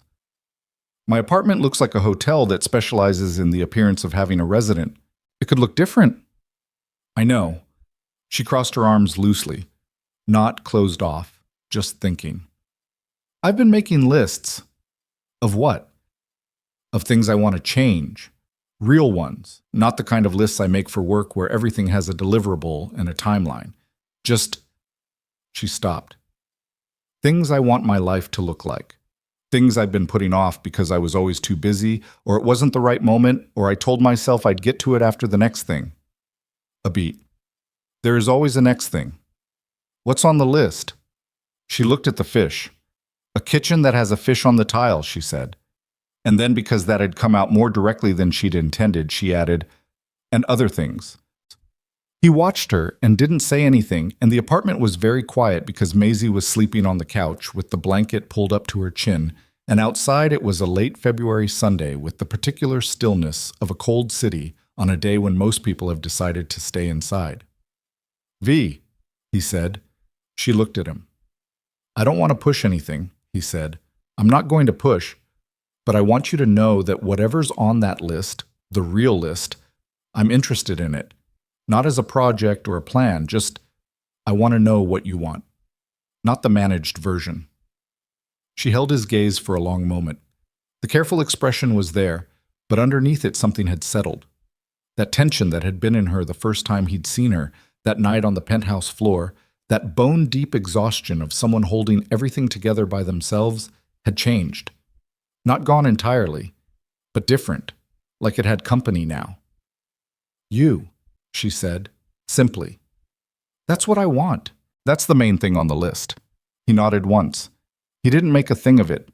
He crossed the kitchen, and she stayed where she was, and he stood close enough that when he put his hand against the side of her face, she turned into it without hesitating, which said more than any sentence either of them could have constructed. They stood in the kitchen for a moment in the quiet. From the couch, Maisie made the small sound that meant she was drifting between sleep and awake, and Logan felt V breathe. One long, real breath, the kind that comes when you've been holding something and you finally let it go. He thought about how the past several months had looked from the outside versus how they'd felt from the inside. From the outside, a delivery driver and a billionaire, a photograph through a cafe window, a board meeting, a post that went viral, a corporate scandal resolved. Clean narrative, clear arc, the kind of thing people could summarize in a sentence. From the inside, 42 pounds of sleeping child and a confident fish, and the way someone looks when they're reading a cracked spine paperback in a window booth. And the coffee isn't sugar, and the tile is cracked, and nothing is particularly smooth or polished or certain, and none of that matters at all. "The firesider's going to be terrible," V said against his shoulder. "It's going to be terrible," he agreed. "We should try it anyway." "Obviously," he said. And the February Sunday held them both in the kitchen with the fish on the tile and the child on the couch. And the afternoon light came through the window at the wrong angle for Amber, but the right angle for something else. Something ordinary and specific and real, the kind of light that belonged to a particular place and stayed. The firesider was, in fact, terrible. Maisie woke up from her couch nap 40 minutes later, found the jar on the kitchen counter, and demanded to try it on the basis of its name. Logan let her because he'd already tried it himself and felt that the experience was educational. She took one small sip, made a face that involved every muscle in her head, put the jar back on the counter with great deliberateness, and said, "That's not food." "It's a health product," V said from her place at the kitchen table where she was nursing a glass of water with the expression of someone who had also made a poor decision. "It's not healthy either," Maisie said with complete certainty, and climbed up onto the chair beside V and asked if they could make actual food now. They made pasta. Not the dinosaur kind. Logan had run out. But the regular kind, with a sauce he made from a can and some garlic, and the good olive oil that was the one food indulgence he allowed himself without guilt. V sat at the table and talked to Maisie about the farmer's market honey while he cooked, and Maisie had opinions about every variety they'd bought, and a proposal for a scientific experiment involving all 4 jars and a series of crackers, which V engaged with seriously, and Logan filed away as something that was going to make a mess on a future Sunday. They ate at the small kitchen table. The 3 of them, tight in the space, elbows occasionally intersecting, Maisie conducting the conversation with her usual editorial authority. It was ordinary in a way that felt extraordinary only from a particular angle, and Logan was aware of both simultaneously, the complete ordinariness of pasta on a Sunday evening and the fact that 5 months ago none of this existed. After dinner, after Maisie had been bathed and put to bed with the ocean book and 2 chapters of the Bird Girl story, and a final authoritative recap of the honey experiment proposal, Logan came back to the kitchen and found V standing at the window looking out at Cassidy Street in the dark. She turned when he came in. "I should go," she said. "It's late." "You don't have to." She looked at him for a moment. "No," she said. "But I should. Not because—" She stopped. "I'm not retreating. I just want to do this right, whatever this is. I don't want to rush it, because I'm impatient." He leaned against the doorframe. "That's a very self-aware thing to say. I've been working on self-awareness. It's a recent project." She picked up her jacket from the chair. "Logan, today was—" "Good," he said. She paused with the jacket half on. "Yeah," she said. "It was good." "Same time next Sunday," he said. "Bring your list." Oh. She looked at him. The careful expression, the open one underneath it. "The actual list?" "The actual list." She finished putting her jacket on.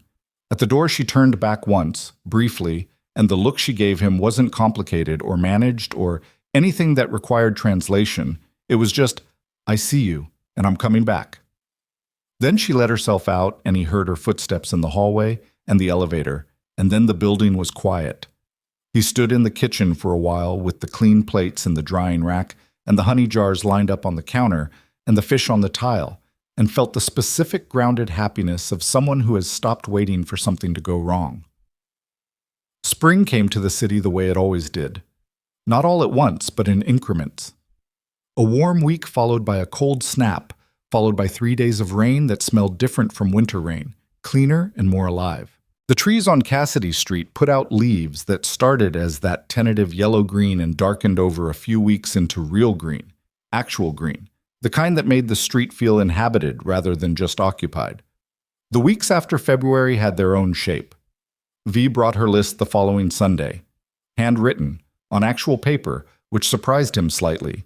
She was a person surrounded by screens and systems, and she'd written the list by hand in a small notebook, and she read parts of it to him at the kitchen table while Maisie drew in the other room. And some of it was practical, and some of it was personal, and some of it was things she said she'd never told anyone else because she'd never had anyone to tell them to. She wanted to learn to cook something real, not the functional eating she'd been doing for 12 years, the ordered meals and the protein bars and the coffee that was always slightly cold by the time she got to it, but actual cooking, the kind where you make something and it comes out different every time, and sometimes it's bad, and that's part of it. She wanted to read slower. She'd been reading fast her whole life, absorbing and moving on, and she wanted to stop doing that. She wanted to read the way Maisie listened, fully, without already preparing the next thing. She wanted her apartment to stop looking like a hotel. She didn't know exactly what she wanted it to look like instead, but she wanted there to be something on the walls that she'd chosen because she liked it, not because it photographed well for the profile pieces. She wanted to stop answering emails after 8 in the evening. She'd been answering emails after 8 in the evening for 11 years, and she wasn't sure what happened if she stopped, but she wanted to find out. Logan listened to all of it.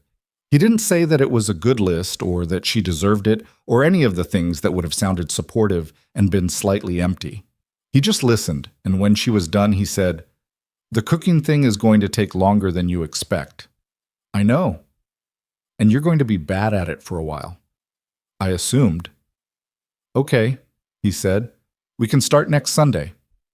She looked at him. "You're going to teach me to cook." "I'm a decent cook, nothing impressive, but decent." "You made good pasta last week." "It's the olive oil. Good olive oil covers a lot of ground." She wrote olive oil in the notebook with what appeared to be complete sincerity, and he decided he was absolutely keeping this woman. The cooking lessons were imperfect in the specific way that good things often are. The first attempt was eggs. Scrambled, which V had suggested on the basis of being simple, and Logan had agreed to on the basis of a lie, because scrambled eggs are actually one of the more technically demanding things you can do with a pan and a low flame. V scrambled them too fast on heat that was too high, and produced something that was edible but aggressive.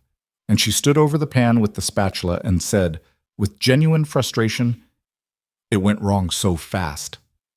"That's eggs," Logan said. "How do you know when the heat's right?" "You can hear it. There's a sound. When it's right, it's almost quiet. When it's too hot, there's this fast crackling."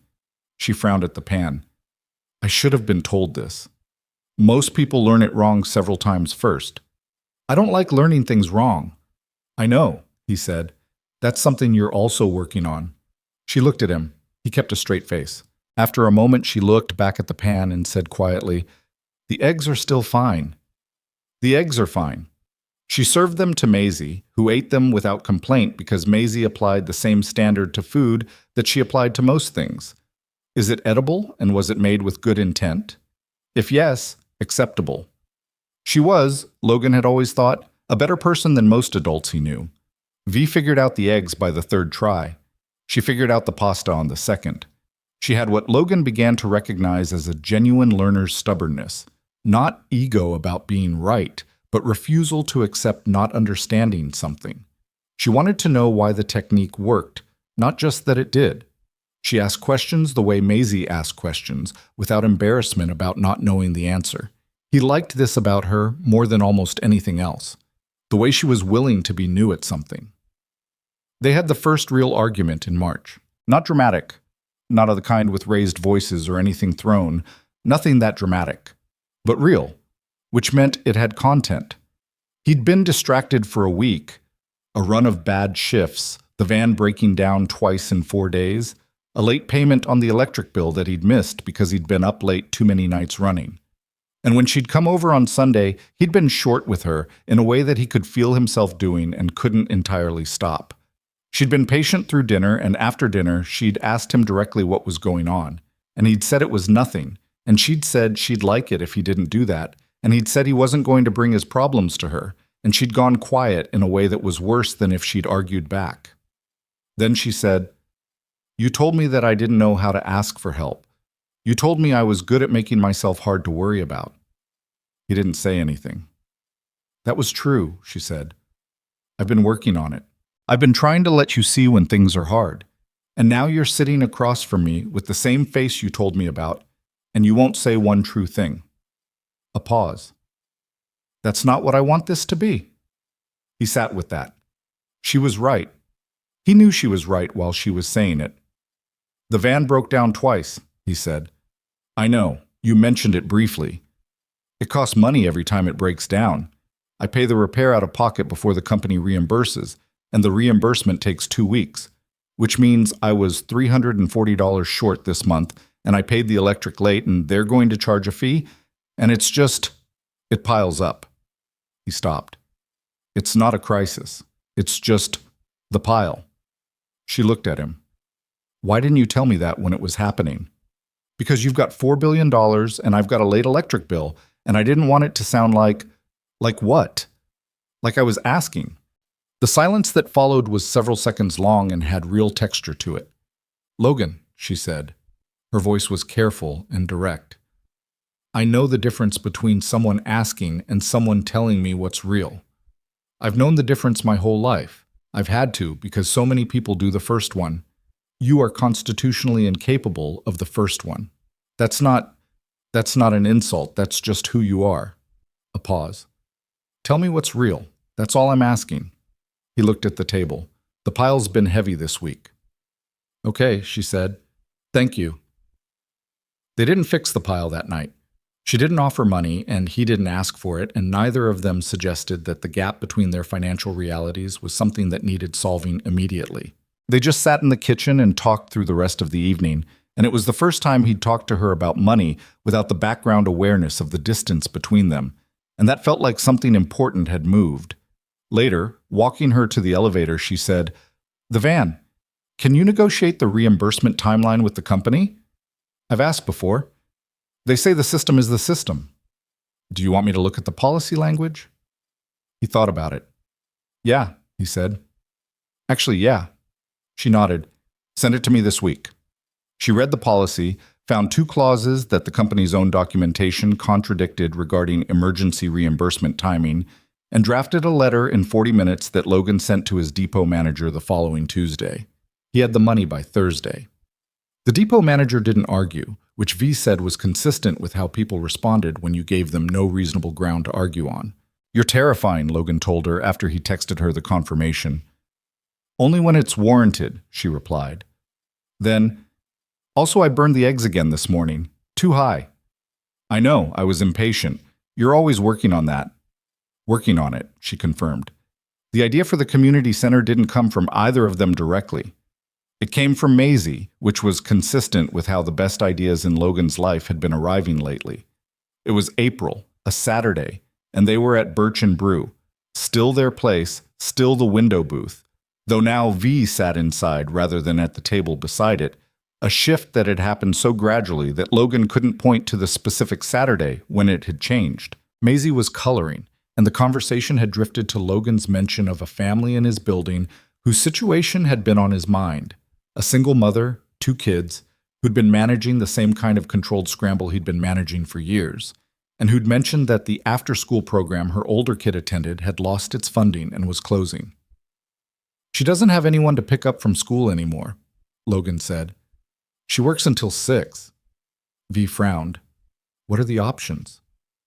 "There aren't a lot. The neighborhood doesn't have much. There's one place across town, but the bus takes 40 minutes. Maisie looked up from her coloring. Why doesn't someone make a place for kids whose parents work? Logan and V both looked at her. Near here, Maisie added, so kids can walk. She said it the way she said most things, like the observation was obvious and the only mystery was why no one had done it already, and then went back to her coloring. Logan looked at V. V was looking at the table with the specific expression he'd learned to recognize as her working something out. Not the quick processing of a small problem, the bigger kind, the kind that involved actual architecture. How many single-parent families are in a 4-block radius of here? She said. I don't know the exact number. I know a dozen personally. What do they need most? He thought about it. After-school childcare. A safe place with some enrichment, not just parking. Weekend programming for when parents are working Saturday shifts. Somewhere kids can go that isn't just managed babysitting. She nodded slowly. What would it take to build that? A space? Staff? Funding that doesn't dry up in a year? The last part is the hardest, she said. Usually. She was quiet for another moment. Then, I have an endowment structure I've been wanting to put to use. Something local. Something with direct impact. Something I can point to that isn't Vertex. She paused. This is the thing I keep almost doing and not finding the right shape for. You'd fund it? I'd fund it sustainably. Not a donation. A structural endowment, with conditions that protect it from budget cycles. She looked at him. But I don't want to just write a check and put my name on a building. That's the wrong thing. What's the right thing? You running it, she said, or co-running it. Someone who knows what these families actually need, not someone who has a theory about it from a boardroom. A pause. You'd have to want that. I'm not going to build it and hand it to you. It's not a gift. He sat with that. It was not a small thing.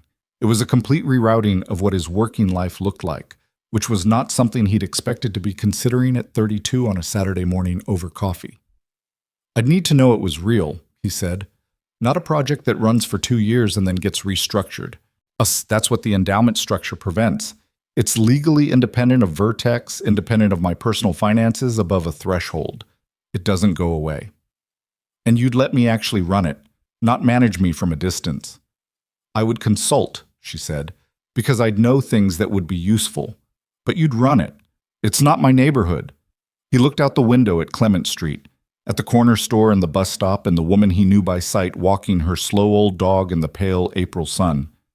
At the school 2 blocks north where Maisie had her water cycle project, and her friends and her confident assessments of everyone's work. At the building where Mrs. Delgado had held his daughter on evenings when he was running late, and where the couple on the second floor had brought him soup once, when he had the flu, and where the crack in his kitchen tile had been repaired and redrawn twice. Okay, he said. V looked at him steadily. Okay? Let's build it. Maisie looked up from her coloring again. Is this about the place for kids? Yeah, Logan said. She nodded in the decisive way. Good, she said, and went back to her drawing. They broke ground, which was not a literal breaking of ground, but the signing of a lease on a vacant space on Alderman Street, 4 blocks from Birch and Brew, in late May. The space had been a dental office, which meant it had good plumbing and adequate lighting, and walls that needed repainting and floors that needed replacing, and about 40% of the work already done by accident.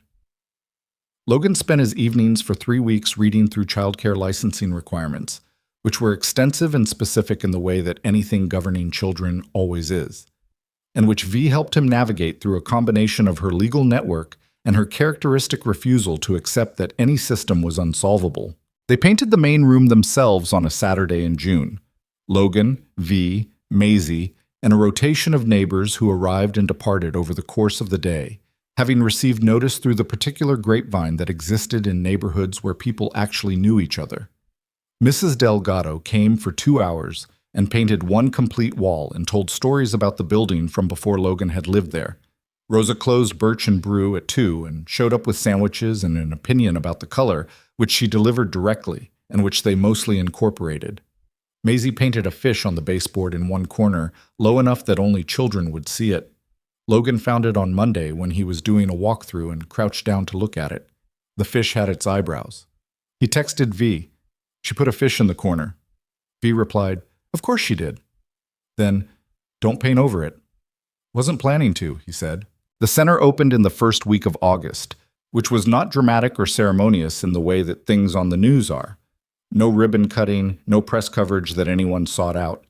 They opened the door at 2 in the afternoon on a Tuesday, and the kids came in the way kids come into new spaces, which is cautiously, and then all at once. 8 the first day. 14 by Friday. The single mother from Logan's building brought her 2 kids on Wednesday and stood in the doorway for a moment looking at the main room. The repainted walls, the low tables, the shelves with the books and the art supplies, the corner with the fish no one had painted over, and pressed her mouth together briefly in the way that means something has reached a place you weren't expecting it to reach. Logan was at the front desk when she came in. He showed her around himself. The after-school area, the small kitchen where kids got snacks, the reading corner that Maisie had unofficially designated as the whale section because she had donated 3 ocean books to it and felt this gave her naming rights. "It's real," the woman said. "It's real," Logan said. "How long is it going to last?" "As long as we run it right," he said. "Which is the plan?" She nodded. She enrolled both kids. She shook his hand with the firm grip of someone who has learned not to rely on things and is choosing to rely on this one anyway, which he understood completely. The summer had a quality that Logan thought about later when he tried to describe it and couldn't quite find the right frame. Not perfect. Nothing about it was perfect. The licensing board sent 3 rounds of revision requests. One of the early staff hires didn't work out and they had to navigate that with care. The floors in the back room turned out to have a water damage issue under the surface that cost more to fix than they'd budgeted and required 2 weeks of construction that pushed the full opening back. V and Logan had 2 more arguments, one about how much operational control she was actually comfortable handing over, which was a real tension that required real conversation to work through, not a clean resolution, but an ongoing negotiation that they were both willing to keep doing. One about a decision he made without consulting her that affected the funding structure, which she had been right to flag, and he had been too proud about initially, and which took him 2 days to come around on fully. They worked through both of them without anyone walking away, which Logan had learned was the actual standard for whether something was working, not the absence of friction, but the presence of enough respect to stay in the friction until it resolved. The apartment on Cassidy Street was still his. He hadn't moved, hadn't suggested moving, wasn't sure of the timeline on any of that. V's apartment on Meridian Avenue was different now. She'd made the changes on her list. There were things on the walls that she'd chosen because she liked them. The kitchen had evidence of actual use, of the scrambled eggs in their various iterations, of the pasta and the attempts at bread that had been interest-mating and the soup that had been genuinely good. There was a paperback on the coffee table with a cracked spine. It didn't look like a hotel anymore. It looked like someone lived there who had decided to be present in their own life. She spent Sundays on Cassidy Street as a standing thing. Sometimes she stayed over on the couch. They hadn't rushed the rest of it, were not in the habit of rushing things. And sometimes she left after Maisie was in bed, and sometimes she was there for breakfast, which Maisie treated as entirely normal, because Maisie had decided the arrangement was correct, and therefore it was. One evening in late August, a Sunday, warm enough that they had the kitchen window open and the sounds of the street came in alongside the early evening light, Maisie came out of the bathroom in her pajamas and stood in the kitchen doorway and said, to no one in particular, "I have a question." "Okay," Logan said. Maisie looked at V, who was sitting at the kitchen table with her notebook and a pen, working on something that was probably the center's fall programming schedule and possibly her own list again, the two having developed a tendency to overlap. "Are you going to be here forever?" Maisie asked. V put down the pen. Logan leaned against the counter. Maisie was looking at V with the clear, uncomplicated directness that she used when she was asking something she actually needed the answer to. No performance, no test, just a question. "I want to be," V said. She said it steadily, looking at Maisie directly. "That's what I'm trying to figure out how to do." "You don't have to figure it out," Maisie said, with the reasonable impatience of someone who has already done the analysis and found it simpler than the adults are making it. "You just stay." A silence settled in the kitchen, not an empty one. V pressed her lips together briefly. Then she said, You make it sound easy. It is easy, Maisie said. You stay, and then it's the next day and you're still here, and then it's easy. She delivered this with the absolute confidence of someone whose understanding of permanence was built from the things that had actually stayed in her small life. Her father's presence every morning, the fish on the tile, the ocean book, the Saturday window booth. Things that were constant, not because they were perfect, but because the people attached to them kept showing up. V looked at Logan across the kitchen. He was watching her face, which was doing the thing it did. The open thing, the thing that didn't try to go anywhere. He said nothing. He had learned when silence was the right thing and when it needed to be filled, and this was clearly the former. Okay, V said to Maisie, quiet. Then I'll stay. Maisie nodded in the decisive way, case made, case closed, and crossed the kitchen to the table. She picked up the pen V had set down, pulled the notebook toward herself, and drew a small whale in the margin of whatever page it was open to. You can keep working now, she told V. I added a whale for good luck. V looked at the whale. It was confident, forward-leaning, drawn with the same eyebrow placement technique as the fish on the tile. Thank you, V said. Her voice was steady. Everything else about her was less so, in the good way, in the way that means something has gotten through. You're welcome, Maisie said, and went to bed. Logan and V sat in the kitchen in the August evening with the open window and the street sounds and the notebook with the whale in the margin, and didn't say much for a while because the moment didn't need decoration. What Logan thought about in the weeks and months after, when he tried to find the shape of everything that had happened, from the rainy October night on Meridian Avenue to the February board meeting to the fish on the baseboard of the center's main room, was this. The thing that had changed his life was not a grand gesture or a dramatic reversal. It was a series of small, consistent choices.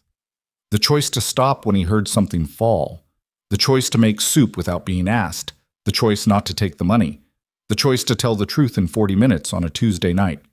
And on her side, the choice to sit in a cafe window booth and be a person rather than a CEO. The choice to give a child a book with something handwritten on the inside. The choice to stand in a stairwell and text the truth before she'd had time to edit it. None of those choices were clean. All of them were made by people who were tired and uncertain and carrying things and not entirely sure of what they were doing. The choices didn't come from a position of strength. They came from a position of, this is what seems right, even though the ground isn't steady. He thought about what Maisie had said, you just stay, and how the simplicity of it was not naivety. She wasn't simple. She was clear. She'd had 4 years of watching her father choose to stay in the hard thing rather than find a way around it, and she'd built her understanding of love on that, and she'd recognized it when she saw it in someone else. The center on Alderman Street ran its first full fall session with 23 enrolled children and a waiting list of 11 more. Logan ran the operations, hired the staff, made the decisions that needed making, and deferred on the ones where he needed the deferral. V consulted, as promised, efficiently, without overreach, knowing when to push and when to let him figure it out. They argued about 2 things in September and resolved both of them by the following week. On a Friday evening in October, almost exactly 1 year from the night Logan had stood in the rain outside the Alderton building with a plastic-wrapped package under his arm, he locked up the center and stood on Alderman Street in the early dark autumn evening and looked at the building that had been a dental office and was now something else. Through the window he could see the main room, the tables and the shelves and the corner with the whale section and the baseboard fish in its confident posture.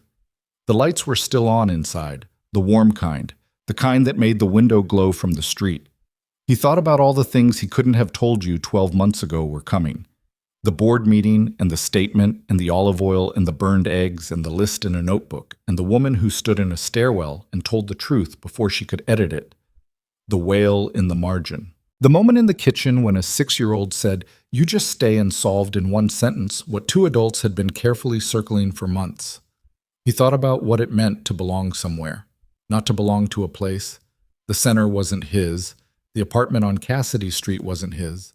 The window booth at Birch and Brew wasn't his in any legal sense. But to belong in the sense of, this is where the real things are. This is where the unmanaged version of your life is happening. This is where the people who know the actual you are. You spent a lot of your life, Logan thought, building toward a life. Getting through the current thing so you could get to the next thing. Working the route to pay the rent, to keep the lights on, to get Maisie to school, to get back on the route. The conveyor belt of maintenance. And somewhere in the machinery of all that, you forgot that the life wasn't waiting at the end of the conveyor belt. The life was what was happening in the kitchen at 6 in the evening and on the Saturday walk to the farmer's market, and in the 40 minutes you spent writing the truth on your phone in the middle of the night. It wasn't a lesson he could package neatly. He was 32 years old and still figuring it out in real time, still making the wrong calls sometimes, still short-tempered on bad weeks and uncertain about things he probably should have sorted out by now. V was still learning to burn the eggs on low heat instead of high. Maisie was still going to be a complete unknown at 16. None of it was going to be smooth. None of it had ever been smooth, and that wasn't going to change because of a good October or a board meeting that went the right way or a center with warm lights on Alderman Street. But here was what was also true. The fish was on the baseboard. The whale was in the notebook margin. The woman he loved had stood in a stairwell and told the truth before she could stop herself.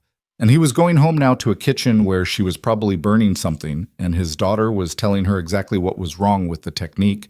And tomorrow was Saturday, and Birch and Brew would have the window booth and Rose's Jazz and whatever new thing Maisie had decided needed to be drawn. Some things you build.